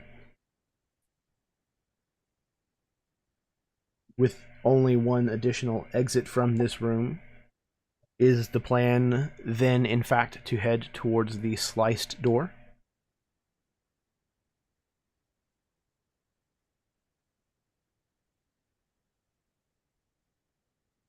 I think that's Virgil's intention, but Virgil would also, before leaving the room, would be looking for that other third quarter of that scroll. He would specifically be looking for any moniker of that third quarter of that scroll somewhere. Okay. Then you can roll me an investigation check.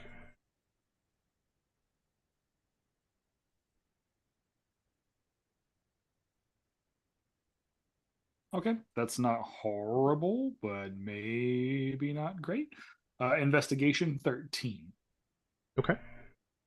Similarly to Dusty, you find broken earthenware, a few things that look like they were probably used here, like a brazier in the corner that has been crushed under a large rock and dented in, covered in, again, rust. But you find, bones of people that must have been trapped in here. But nothing else. Nothing of interest or note or worth.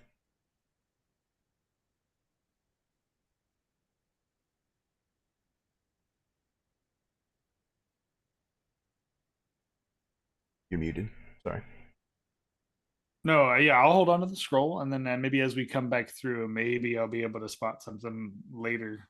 But for now, if nothing else is standing out to me, then I'm also wondering what would have caused these blade strikes. Something especially large enough to cut through a door, but also like sharp enough to cut through a piece of paper.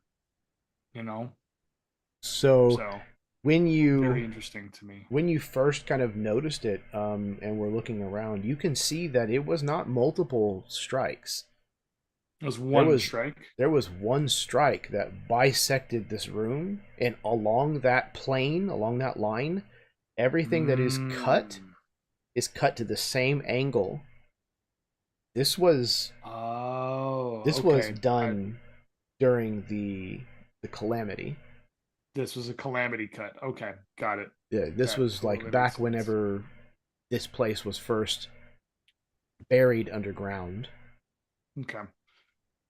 Yeah, so I will definitely. I think Virgil's kind of doing the stoic Undertaker vibe, where he's just very quiet, doesn't say a whole lot to the rest of the posse for a while.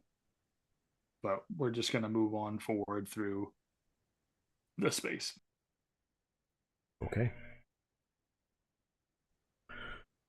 The next room that you come to as you open this sliced door is the kennels.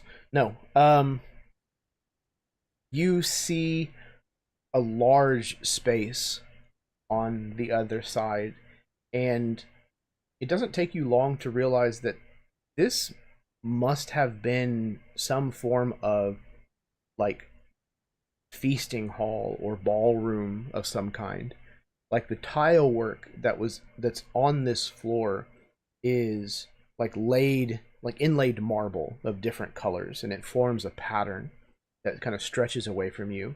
The walls have like enormous columns that kind of rise up, those that are still intact and standing at least. Each of these columns has on it like a large like brazier that hangs like kind of just to the inside of it. And it's obvious that this once hosted mobs of people. However, you can see on the opposite side that there is a set of double doors that stand ajar. They are damaged to the point that they look like they are probably stuck open. But this area that you can see was once one long, wide room. Apparently, during this slice, you can see that it has actually been cut, like through the middle of the length of this room, and something has happened to pull these two sections apart. So there is now a very wide chasm that exists between the two halves, roughly, of this room. And the far side of it is at just a little bit of a tilt. It's at a little bit of an askew.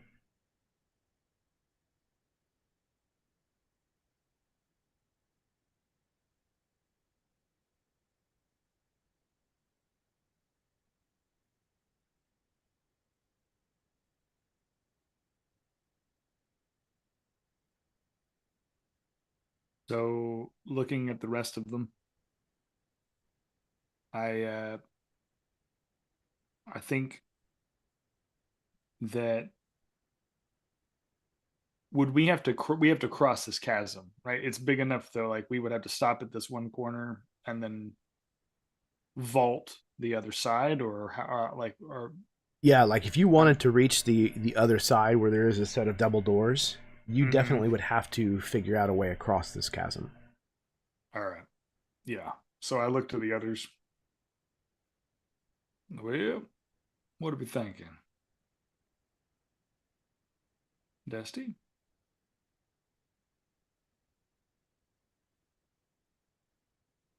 Doesn't look like there's any other place to go but back or over. Yep. I, for So? one, don't think we found what we need to head back yet. Question is how we're getting over. He looks at the two companions with wings, Mm-hmm. just stares at the two of them for a second. Well, yeah, but I meant more like you and Laz. Not. Don't worry about me and Laz. We're fine. But y'all.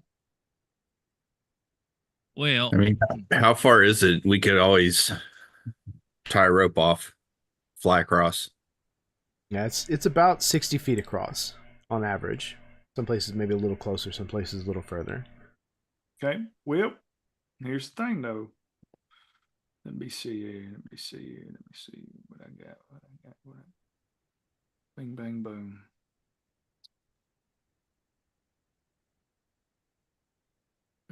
Okay, well, no, I can still do it, but slightly off. Okay.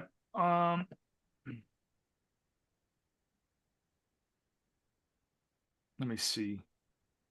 I think that Elias will take, or Virgil will take. Are there any other like pieces of rope or thing? You said there are things that are hanging from the ceiling, anything like that that we might be able to utilize in this moment? There are columns. Some of them collapsed. There are hanging like iron braziers from the ceiling beside each of the columns. But you don't see anything in the way of rope. And it does not look like no, and it doesn't look like there's been any attempt by anybody to fashion any kind of like bridge or way across as of yet. All right. So, oh man, how do I want to do this? I want to deal with this. I think I look to Elias. All right, well, we got to get the boys across. So let's figure this thing out here. You and I'd be fine, but how do we get them across? Let's see. And Jeremy, I think for the first time in this game, I'd like to use one of my spells for this. I think this is an opportune time to do it, but I will wait until I hear from the other fellas in my party before I use a spell slot. I was just going to make the statement that we did buy a lot of gear before coming down here. I'm assuming did, that we yeah. bought several Several loops things of of rope, things of Not that that's the best idea for crossing a chasm this big, but if all else fails, get the 50-foot rope out. Yep. And tie them together. Yeah. Yeah, I think we would tie. Well, let me do it. I think I'm going to do it just to add to, just to help add to this scenario. Jeremy, we did just do our long rest, but you know what? Let's use one of my packed ones, and I'm going to use borrowed knowledge as a. What was it? What of knowledge? It says borrowed knowledge. So I Borrowed. draw on the knowledge of the spirits of the past. Choose one skill in which you lack proficiency. For the duration, you have proficiency in the chosen skill, and the spell ends early Nice. if you cast it again. So basically, I can choose any skill that I do not have a proficiency in the moment. And then I can roll it and use it as a means to potentially help us get across. Right. As if proficient. So, as if proficient, yes. So, what I would like to do, if possible, because I am not proficient in what do we can I'm not proficient in investigation, or I am not proficient in insight.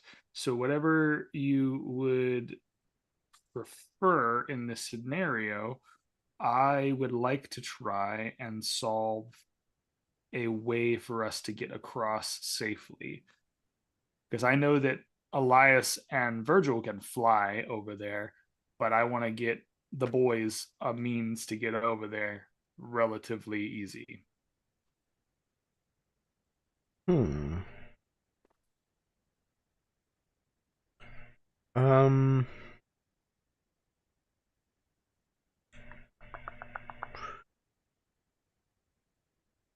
Yeah, I'm okay with insight in this situation.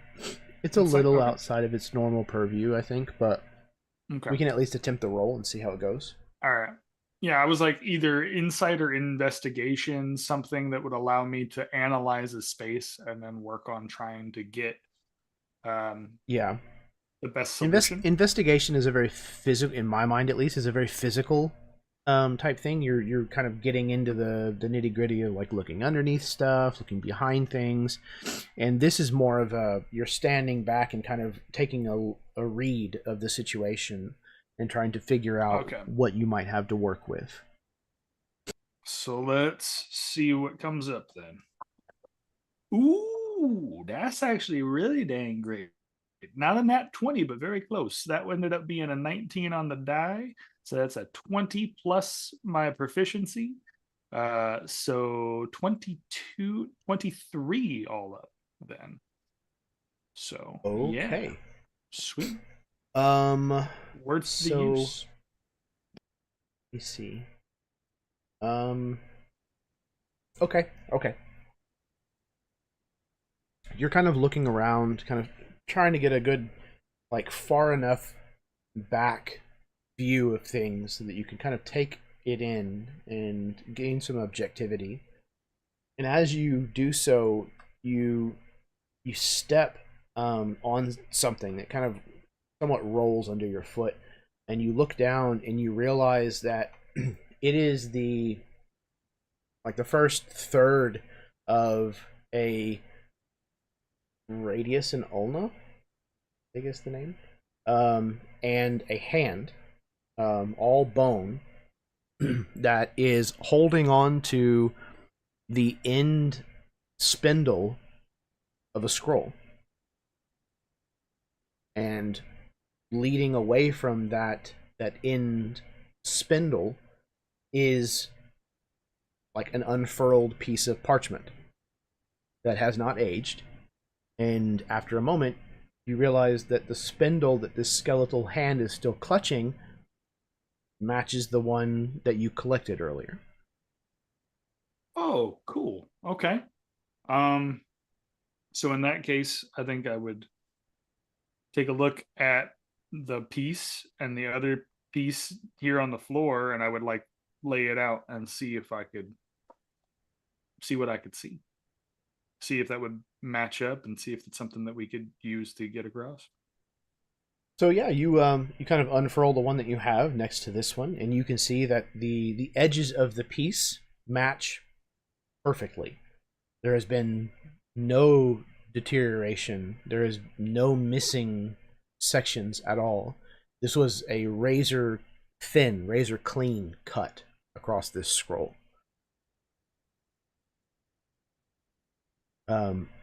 It is undoubtedly a spell scroll.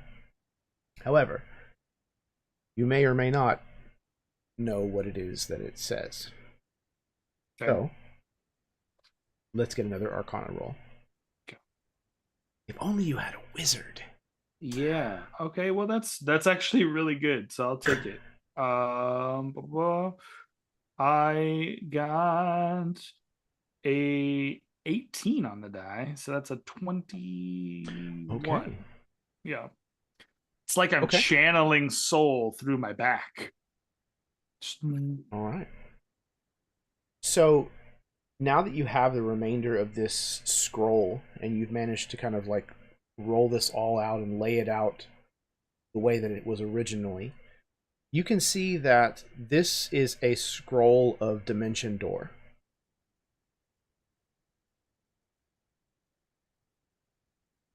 Ooh, baby. Okay. Oh, I look to Laz. Hey, look, I'm no soul. I'm certainly no wizard by any means, but this looks very, very familiar now. Have you ever used a spell called Dimension Door? I suppose. Oh no, I haven't used it, but I've seen it be used, and I've seen things like that before that we've pulled out of places like this. All right, well, how confident do you feel Dimension Dooring? Oh, I don't feel confident about that at all. Don't feel confident about Oh Dimension Door and Dusty no, across the way. All right. no. I have my own solution, but I mean, if that's what he needs to do. All right. Well, Laz.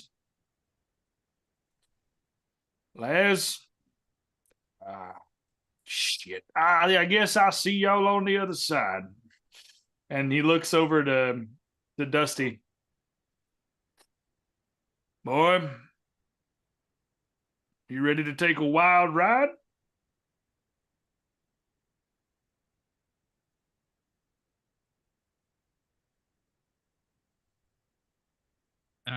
I wouldn't be riding with the likes of you if I wasn't ready for that, Virgil. All right. Virgil, Yep. especially with what you rolled, Uh-huh. I will let you know. Yep. This scroll is not intact.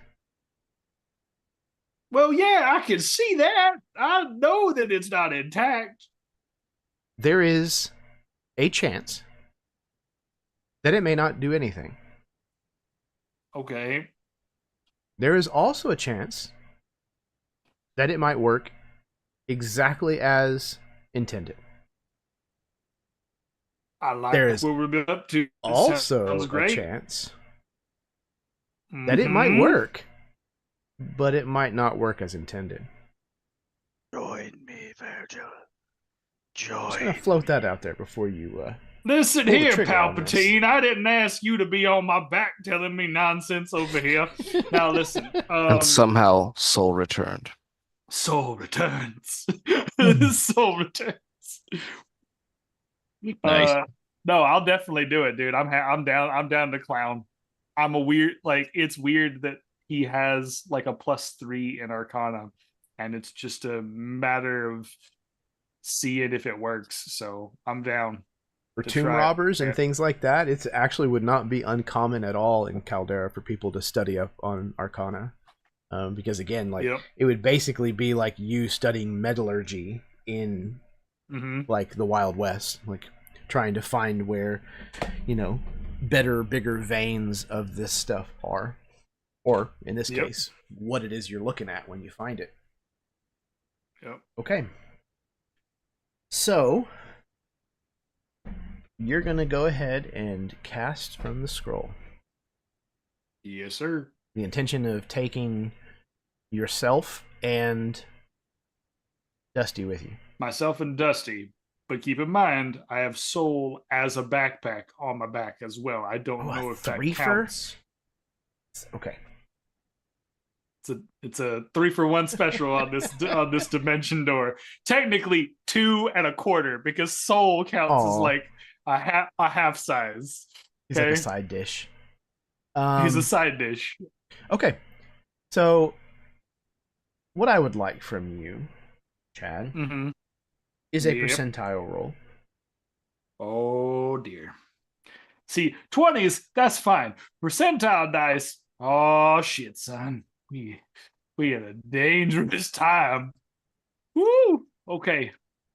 Do I know what I'm trying to hit, or do you know what you I know what's gonna happen depending on what you roll. Oh dear. Okay, well, I rolled, and that is a 25, sir. It's not Okay. nearly the 69 that I was hoping for, but you know, hey, we can't all have nice. Okay.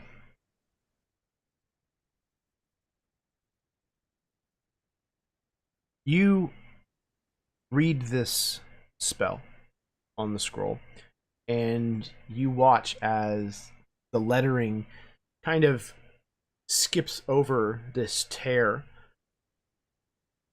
kind of uniting with the rest of its other half. And it begins to kind of slightly glow as you finish reading your way through this. And when you reach the end, there is a glowing door-shaped portal that opens behind you. And looking through it, you see what looks like swirling bluish purple mist.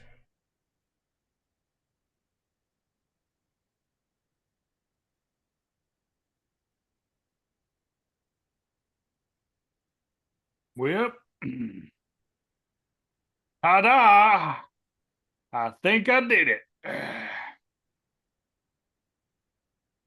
Now, the question is, you ready to? He looks to the others. I guess we'll see you on the other side then. I ain't never done this shit in my life, and probably ain't ever gonna do this shit again. Is there an actual door here, or is it just a doorway? It's like a glowing doorway. Door-shaped opening. Probably more than anything. A door adjacent. It's not. It's like Right. yeah. Door-ish. Yeah, if I was you, I would use my wings, but and he'll turn a dial on his chest, and it doesn't seem like anything happens at first, but then he jumps up into the air and he kind of goes upside down, and then his feet stick to the ceiling as I use my suit's anti-gravity device that is actually casting spider climb. All right. Fantastic. Dusty. Virgil. I need percentile rolls from both of you, please.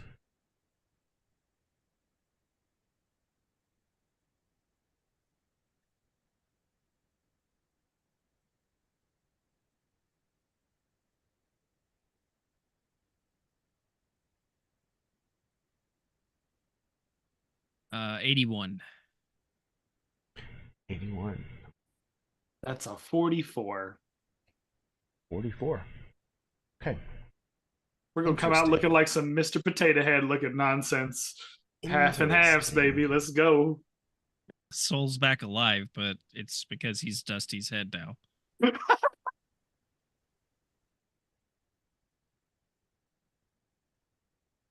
Okay. Should have just strapped Soul to the floating skull, and then you don't even have to carry him, right? Hey. There's thinking. Using somebody else's head. So interesting. Very interesting. Dusty, you appear out of a similar looking doorway. You have made it across, having rolled an 81. So you made it 81 feet, if you will, across the 60-foot divide. However,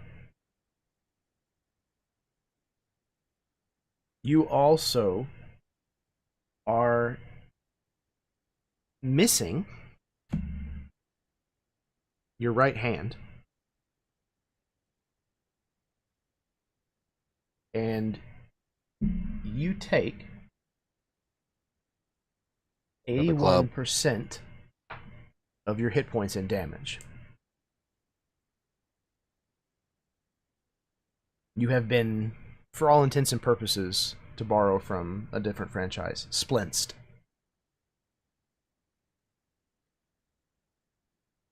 Virgil, you will likewise take 44% of your HP in damage. You went 44 feet. This chasm is 60 feet across. Yep. So you appear out of a similar looking doorway. Mm-hmm. However, there's no ground beneath your feet. Yep. Thank God I got wings, baby. And you Thank begin God to I got plummet. wings. Yep. And I will right this train and glide the rest of the way across, because holy shit. And then I look at you, Dusty, I think on the other end of this, like I'm literally, you watch as it's like a bird who has fallen out of a nest, right? And the dimension door shoots me out. This is, oh, this is odd. Oh, this is very odd. I don't like this.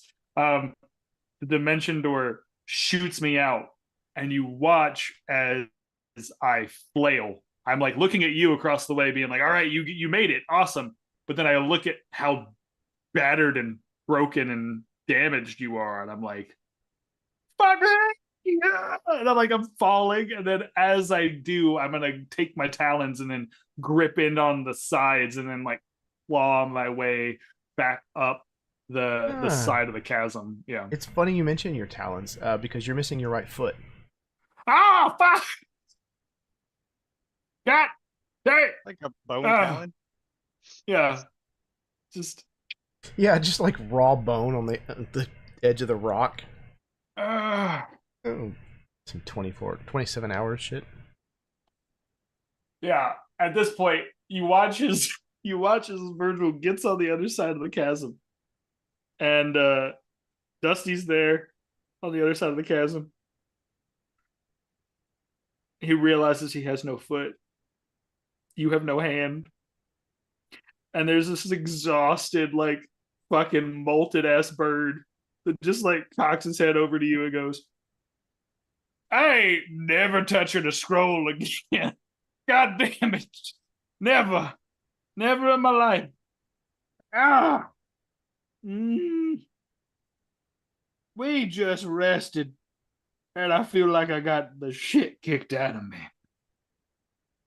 The hell? You know, some of us have been living that way for quite some time. Don't make this about you, Laz. I just lost my foot. Dusty done lost a hand. Yep. I got that. Check. Yeah. I got the t-shirt. Yeah.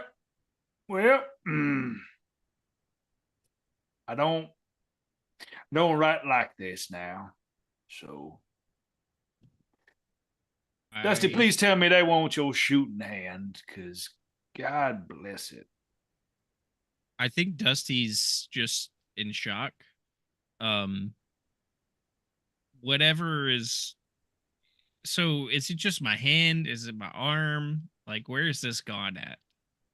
You tell me what best represents a wound like the one you just suffered. Based on my HP, I think that Dusty. I think that everyone thinks that, like, I think even Virgil thinks that Dusty is hurt, but not as bad as he realizes. Like, he doesn't realize he's as hurt as he is until he turns and fully faces.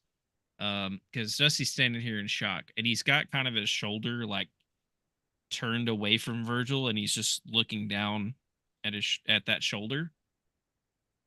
And as Virgil makes the comment of, I hope that wasn't your shooting hand, Dusty turns towards him and just with this dead-eyed stare, and the entire arm, like sheared to the shoulder, is gone.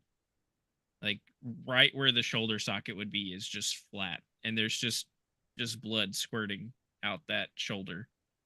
And Dusty just goes, "That was my poker arm," and then collapses to one knee.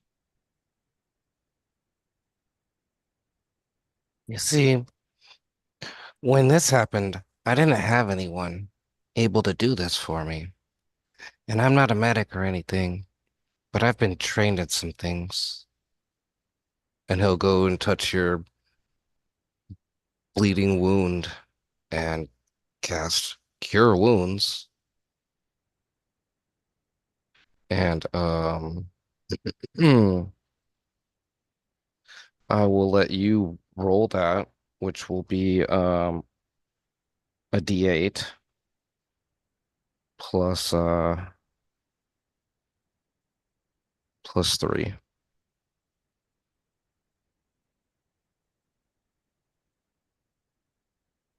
And then I don't know how that heals your wound mechanically. That'll be between Jeremy and you. But I will after during or whatnot, I will also do the same for Mr. Virgil. And he can roll a D8 and plus 3 and get those many hit points back, and you guys can decide how that looks between y'all. Yeah, so it will definitely cover the open wound and staunch the bleeding. However, limbs, I think, must be restored. I think it's lesser restoration. No, it might even be greater restoration. I think it's greater, actually. Yeah. I don't remember how 5e does it. So there is magics that can bring back lost limbs, but definitely not probably what your party has at their disposal at the moment. Okay. Wow.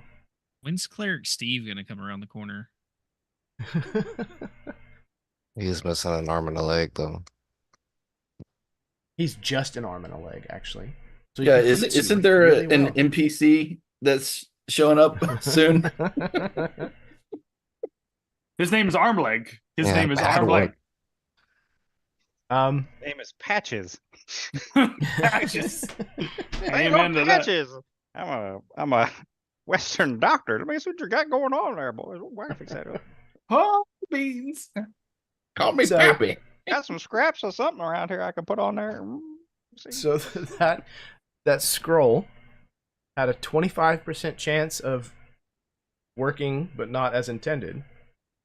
A 26 to 75, whatever that would have been, chance of working as was intended. And then 76 to 100 not working at all. You literally rolled 25, so it was the very, very cusp of bad shit happening. Alternatively, one could have casted Mend on the scroll and would not have had to roll on percentile at all. Alternatively, I didn't have that cantrip, I'm sir. just So saying. let's not rub salt in the wounds. Hey, you had Soul, and Soul probably has that cantrip. Yeah. Oh, yeah. I don't Let think me Soul wait- had mending, actually. I think. Let me wake his corpse up and use a cantrip from his No, body. Just I rub did- I soul did- on the I did have on the mending. scroll. Just read his spell man. book. The Move his Arcana hands. should just. The Arcana should just Somatic mend it. component. Wave me I around. love you.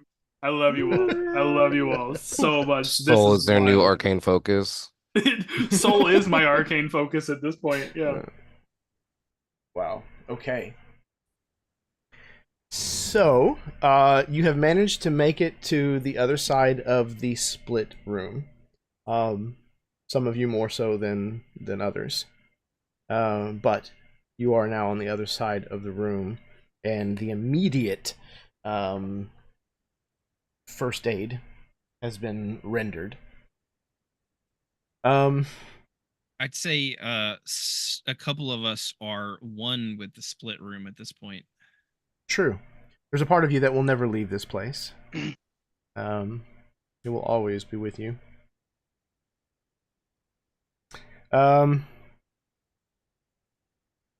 Wow. Okay. I think maybe we call it here for the night before. Four more of us are rolling death saves. We might need to process this trauma. We might need to regather and formulate a plan. Fuck. Wow. I did not expect these both of these things to go so badly. Listen, Yeah. I could have flown across by myself. That would have been fine. That is the I logical believe thing somebody for said me that. to do. But also, I have a 7 strength, y'all. I have a 7 strength. I already Heard. got a tiny man on my back. I can't carry a full 6 foot. You could have let him just walk through by himself and you fly Whoa. across. Whoa, but whoa. Yeah, I'm gonna have Dusty. him be the sacrificial lamb, walk through my dimension door that I fucked up, and then feel that guilt for the rest of the campaign. That's on me. That sounds great. Yeah. Dusty's 7 feet tall. Oh, I'm sorry. First of all. I forgot to give you that extra. that's a slouch. I mean, now you're probably 6 foot. We've taken about a foot off. We've trimmed a foot off It took a No, that's you that lost from foot. the dimension Oh. door.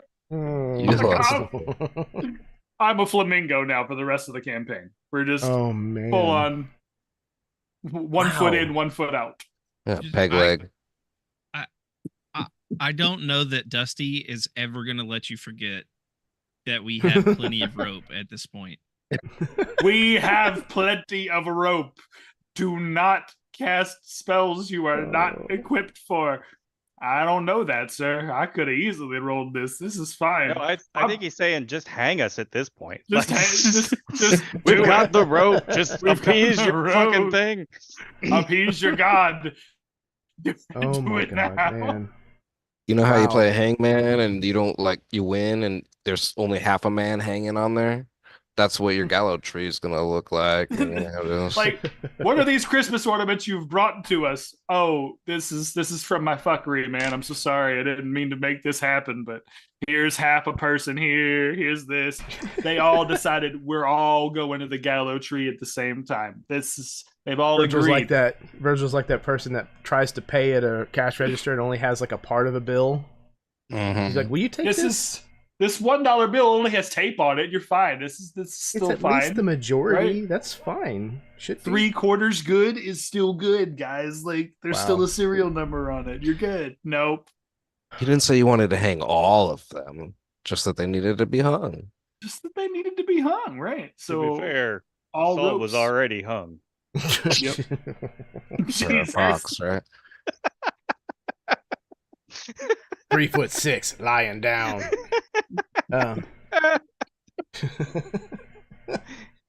And that's where we've been demonetized. I apologize, Jeremy. Oh no. No. It's all good here. This is I why the think that people come started here. with. I think that started with leathery flapping. I think we got that out of the way real It's all early. Yeah. We're downhill from awoken there. by a leathery flapping. We are all children inside. Roll for Oh initiative. yeah, Just Oh, bigger yeah. grown-up children. man. Yeah.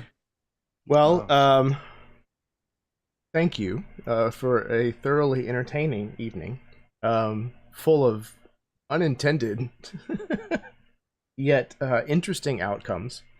I'm I'm looking forward to figuring out how we can duct tape this thing back together, and limp onward. Glenn, I do feel really bad that you ended up sitting here the I've entire had a session. blast. I've had a good time. I've been a Well, little bit good. of like, I'm ooh, glad. what kind of character can I build right now? And then like, Okay. wait, what the fuck just happened to them? Like, One that like, has arms I and legs. literally- I like, mean, admittedly, I'm gonna have to go back and rewatch this, as should you all, just so that I can catch some of it. Because I literally did like, there was a little shock at one point for me, and then there was like, okay, this is gonna go on. I'm like, oh, what's happening? And then I'm like, okay, I pay type. Oh, what the fuck just happened? Like, it was some good shit. Now I'm like, oh shit, like things have not improved. Yeah, guys, yeah, things I'm went not. bad. Clearly, we've learned one thing from this session. I'm not equipped to be the leader. What did you do? Well, Soul was our guy, and I fucked up, and now I'm the leader, and I'm like, No, we're no. good, we got it. Nope, no, we don't. Clearly, don't put Virgil. The dice were unfriendly all around, I think, in the situation. Yeah, I hate percentile dice, and I should never roll them again. But to be Jake fair, will make me roll them on Thursday. yeah, that's true. To be fair, I intended for this place to be potentially deadly. That's Yep. what these places are. Clearly. So that was always an option, and I just didn't realize that y'all were going to be quite so gung-ho about doing all of the deadly options. Have you but- met me? You know, I'm here for it. And we're not quite done yet, so there will be a third session featuring this dungeon, this claim, and I'm a little terrified, but also I'm into it. We'll see where this goes. I'd say maybe half a session, like just the left side of the session. Indeed. All right. Well, I think we're gonna go ahead and get out of here while we still have a leg to stand on. I'm gonna pass things back over to my players so that they can give any parting body shots that they want to take at downed party members or missing body parts, and then we're gonna call it an evening. We're gonna start in reverse order with Chad. Other Chad in these parts, I Other believe. Chad. Wow, player death is real. It's a or well PC or death, I should say. Thank God Player Glenn's still death is here with also us. real Yeah, too. Glenn. Thank God Glenn's still with us. Rest in peace, soul.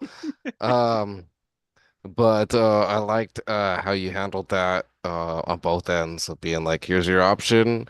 And like, nope, that option does not fit the role that I'm playing. So nope. So I love it. And then even like fighting and stuff like that. Like I've had cure wounds, but like we're at least me, I'm not the kind who's like, I'm gonna heal you first necessarily. Like, let me get my armor on. That's gonna be his Yep. first concern. And still try to get some magic missiles off, get some of these things down, but that's just how it panned out. And then it was like, boop, boop, oh, down, dead. Can happen so quick. But that, sir, is how you die in D&D. Like that's how you go out. And so kudos to that. I'm interested to see how and what you bring back, if there's a table to bring it back to, because we're all missing pieces and all that now. Like I don't know. We went in with so many, with 5, and then we're like 3 Yeah, right now. Yeah, because all I have is yeah.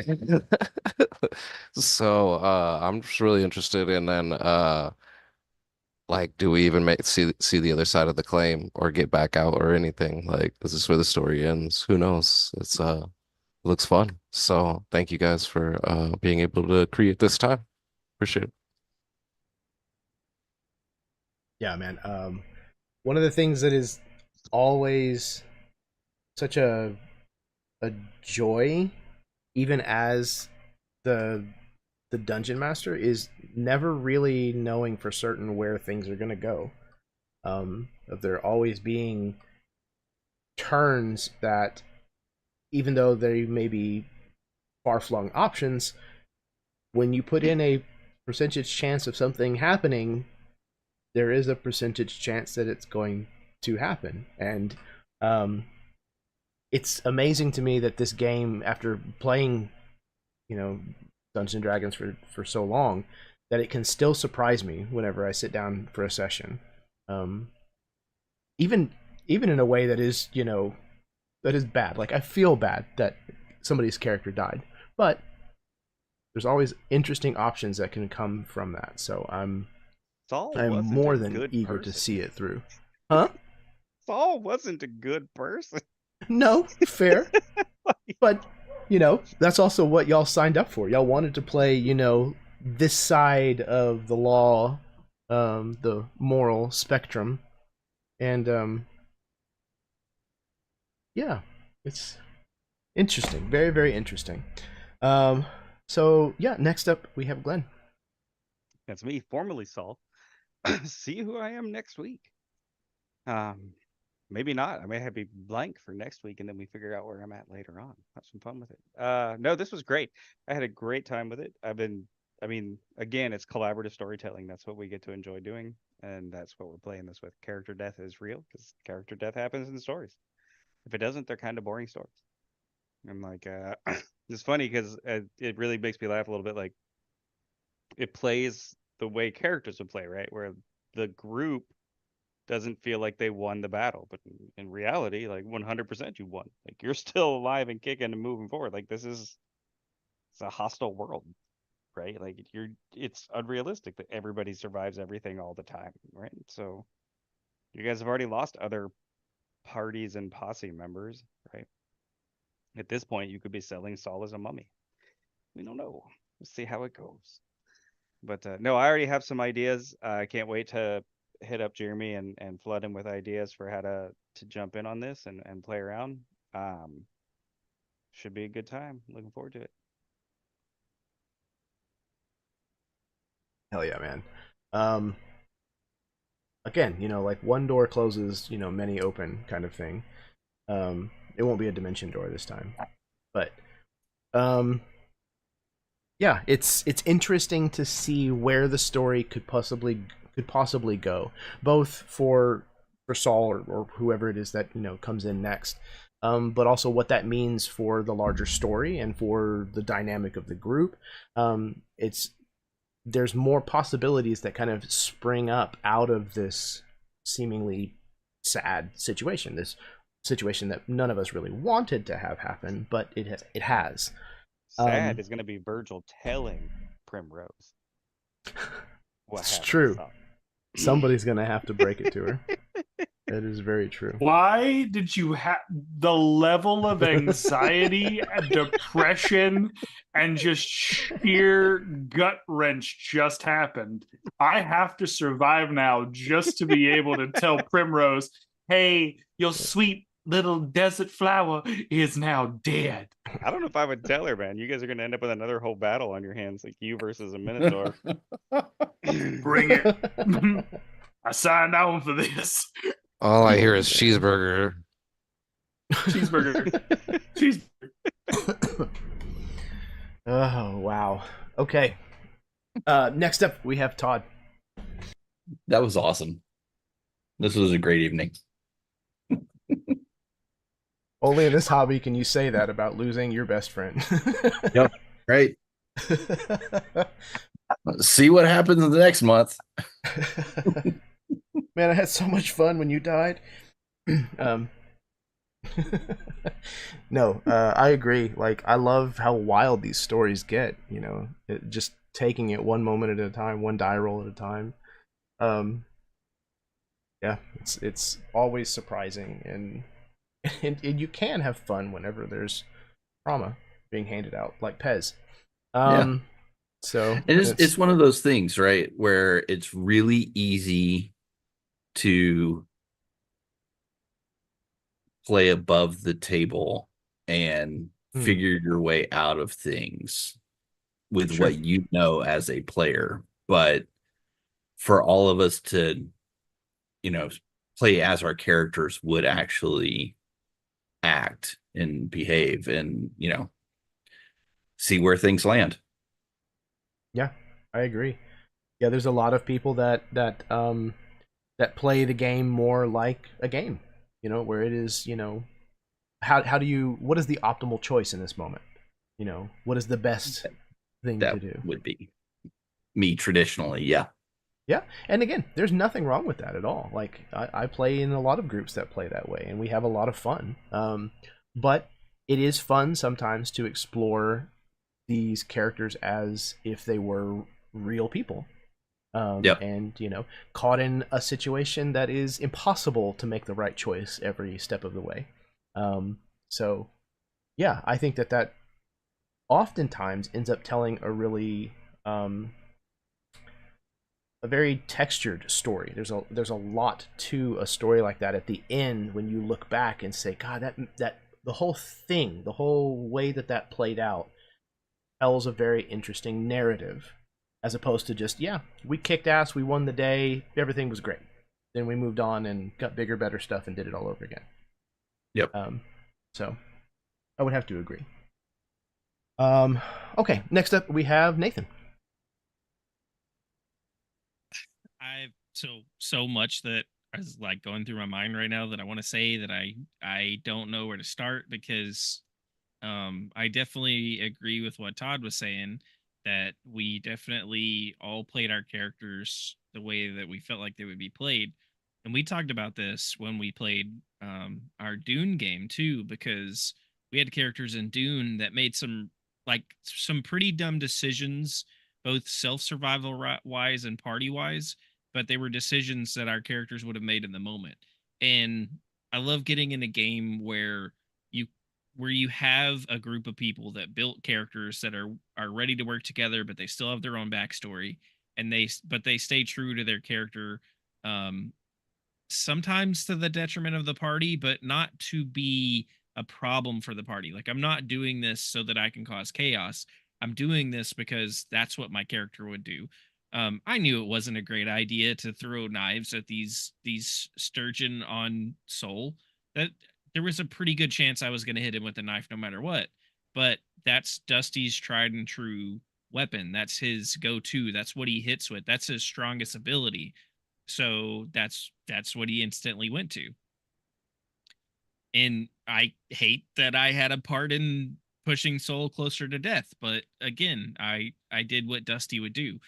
But I hate seeing a character die, and I hate having to go through that, because I know there was a lot of potential with Soul's story, and there was a lot of potential between Soul and Dusty, but I also love the emotions that it brings out in the other characters and the depth it brings out. I got to sprinkle in a little bit more of Dusty's backstory now that we haven't really explored much, and it wasn't much, and maybe no one else understood like the direction it was going and what it means, but there's a little bit more of that out there, a little bit more something that people can see about Dusty, and I love that aspect.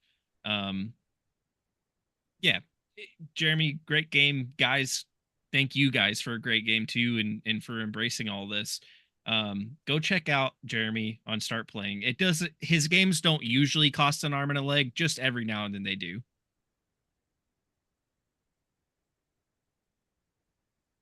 Wow. You had that one loaded in the chamber.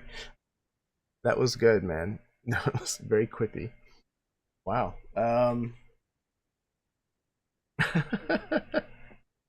Yeah, dude. it's rare to find an entire table of players that can take something like a character's death in stride, and just realize again that it just creates opportunity, and to be willing to explore that for the betterment of the story. So I'm really interested in seeing what we're gonna land on for Glenn, and You're what is. interesting too. Don't sell yourself short. You're Well, very thank interesting. you. I appreciate that.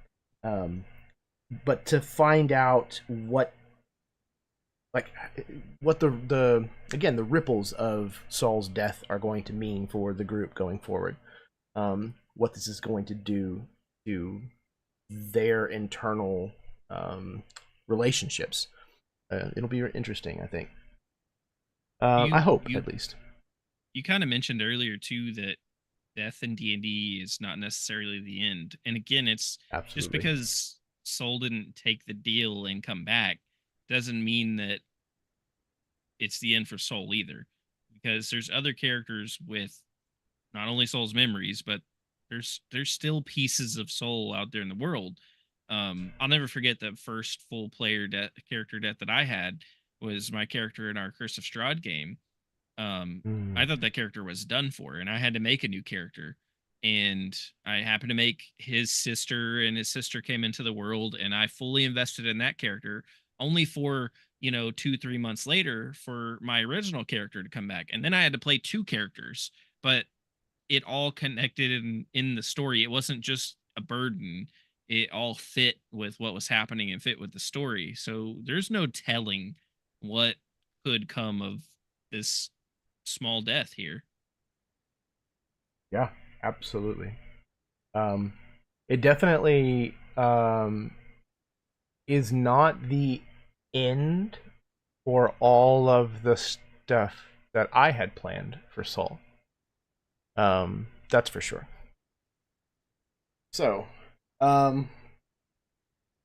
yeah, I'm eager to see where this goes next. All right. Last but certainly not least, Chad. Oh, guys. I want to officially apologize for this session because I feel like this is a Chad, you done fucked up, kid. Session. But No. I will say this. I love you very much. As I am very, very happy when I know that there is a group of people that I can hang around and you can make those split-second goofy garbage decisions and you're like, yeah, totally, my non-arcana, non-wizard, non-sorcerer is going to take this probably 9th level dimension door scroll and use it in the moment like I'm reading off a fucking diner menu and being like, cool, I made a dimension door. Let's just go on through it. Let's just see what happens. Rather than thinking about what could possibly be, I was just like, yeah, that happened. I did that thing. Now go through it. Let's see what happens. Said Virgil got thrust into the lead again. And yeah, he's now having to be another leader. And he's like, yeah, I'll make it up as we go along. But it's just really cool to be with a group of people that I can make those dumb decisions with, and y'all just flow with it so nicely. So thank you for allowing me to be the I'm gonna do this idea and have some fun with it. Glenn, I'm really excited to see what you're going to bring to the table next time we meet, buddy. This has been a wonderful, fun ride, and genuinely thought we were having a TPK tonight. Genuinely thought we were going to be doing that out the gate, but that's next month. Don't worry. That's not next month. Sweet. Because I'm already at like what 80% of my body is still left, so we still got a good amount of dungeon to go through before I'm fully dead. So we'll take that. Jeremy, as always, you run amazing games, and I'm very privileged to be able to play with you as often as I do. I know this week alone, we're pretty stacked, man. You and I are pretty stacked this week. As far as the rest of you, you are all my friends, and I love you very much. Every month that I get a chance to spend time with you is a blessing, and I love this posse. And I will promise going forward not to kill you or not to do intentional deaths. But my patron has said that eventually I will have to kill you all. So I hope you sign up. There is a sign up sheet out front. The Gallow Tree will see you now. We shall see you next week. I love you all very much. Next week, no, next month, sometime. I don't know. I forget. My brain is shutting off. But thank you. Yeah, man.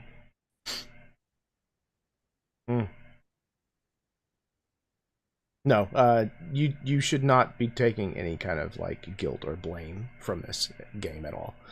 No, Like, I understand that, but like, don't do that. Do you to understand that as someone who does look at the shiny? I am the look at the shiny object, do the shiny thing, Sure, all the time. And you can ask Matt because I've done that in all of our Call of Cthulhu games. Man.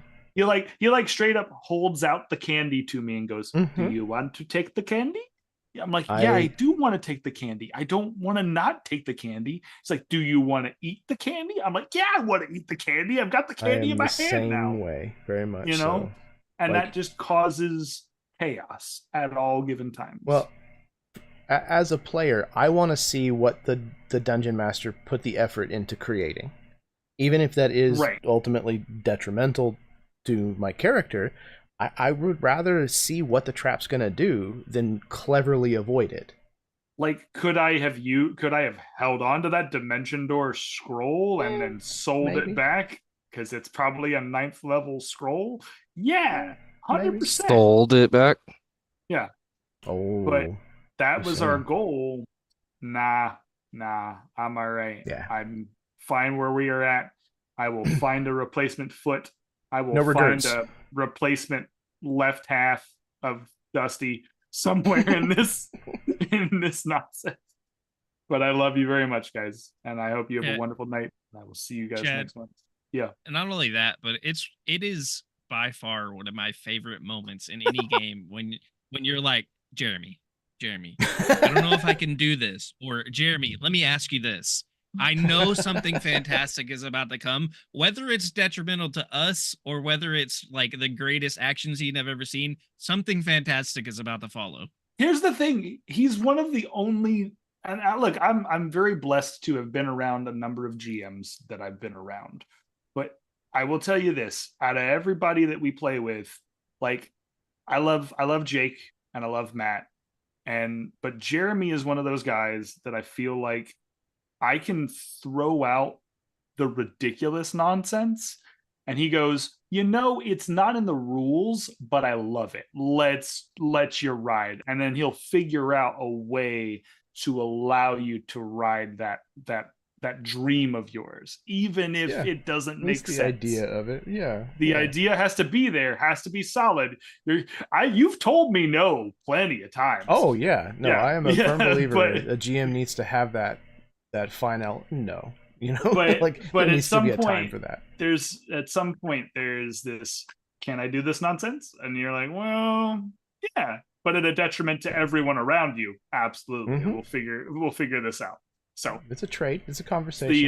the curse and the blessing of being your forever partner in this GM player Rolodex that you got. But I do know exactly what you're saying, Nathan. Chad is very much the TTRPG equivalent of the kid that puts the ladder to get up onto the roof and says, "Hey, can I do this?" to jump into the swimming pool. Yeah.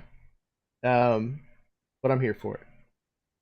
Because it leads to some really fun, interesting situations. This was incredible, y'all. Thank you very, very much once again for coming together and letting me apparently abuse the shit out of you. and thanking me for it. That's incredible. But no, I genuinely hope that even though things take a wild turn, that you had a great time, even if it was a fraction of the great time that I had this evening.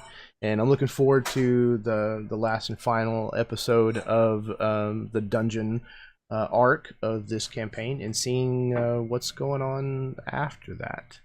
So yeah, for anybody who happened to watch with us, whether you tuned in live with us tonight or you may be watching at some point in the future, thank you very, very much. It means a ton to me that there are people that come to this channel and that gather some entertainment from watching players be tortured, sometimes to death. But genuinely, if you do like what you see here on the channel, please do all the stuff that the YouTube algorithm likes to see. Hit the like button, subscribe, share the link around with people, talk about it with your friends, tell them about the crazy shit that happens here. Show them. But yeah, there's also links where you can find for things like Ko-Fi or Coffee or however it's said. You can find link to my drive-through RPG store where I have things for sale. You can find Big O Critties if you look hard enough. You can find Start Playing, where you can hire me to run games for you. All of that stuff. So yeah, I'm around. Speaking of being around, tomorrow night will be episode or session 2 of The Last Train to Eidolon, our Aether Nexus trilogy, sponsored by Absolute Tabletop. This is a brand new game of theirs that they just launched last week. As of today, I believe still, it is in the number 2 slot on Drive-Thru RPG. It is doing very well. It is a silver seller at this point, and there's a good reason for that. It's a really, really fantastic, whimsical setting, and they have made a really cool evolution of the mecha hack system. It's a really cool product, so go check it out. And if you're in the neighborhood, stop by tomorrow night to see session 2 of our trilogy. So I think we're going to go ahead and call things there. Remember that kindness is a free action. It costs you absolutely nothing to be kind to one another, and you never know what the value of that might be to someone else. Oftentimes, kindness can change somebody's outlook for the entire day, week, month. You don't know, and it costs you absolutely nothing to give that away to someone. So go out and be nice. The world needs more of it. What else? I think that's everything. So we're going to go ahead and call it here. I love all of you. Thank you very much for playing in this game, for being the kinds of people that not only are just good to roll with the punches for a little while, but are also just good-spirited, kind people to hang out with for a little while. It makes doing what I do, completely and totally worth it. To have people who are genuinely into what's going on and appreciative and yeah, just kind and accepting. So yeah, thank you. All right. Until next time, may your dice roll high and your snacks always be within reach.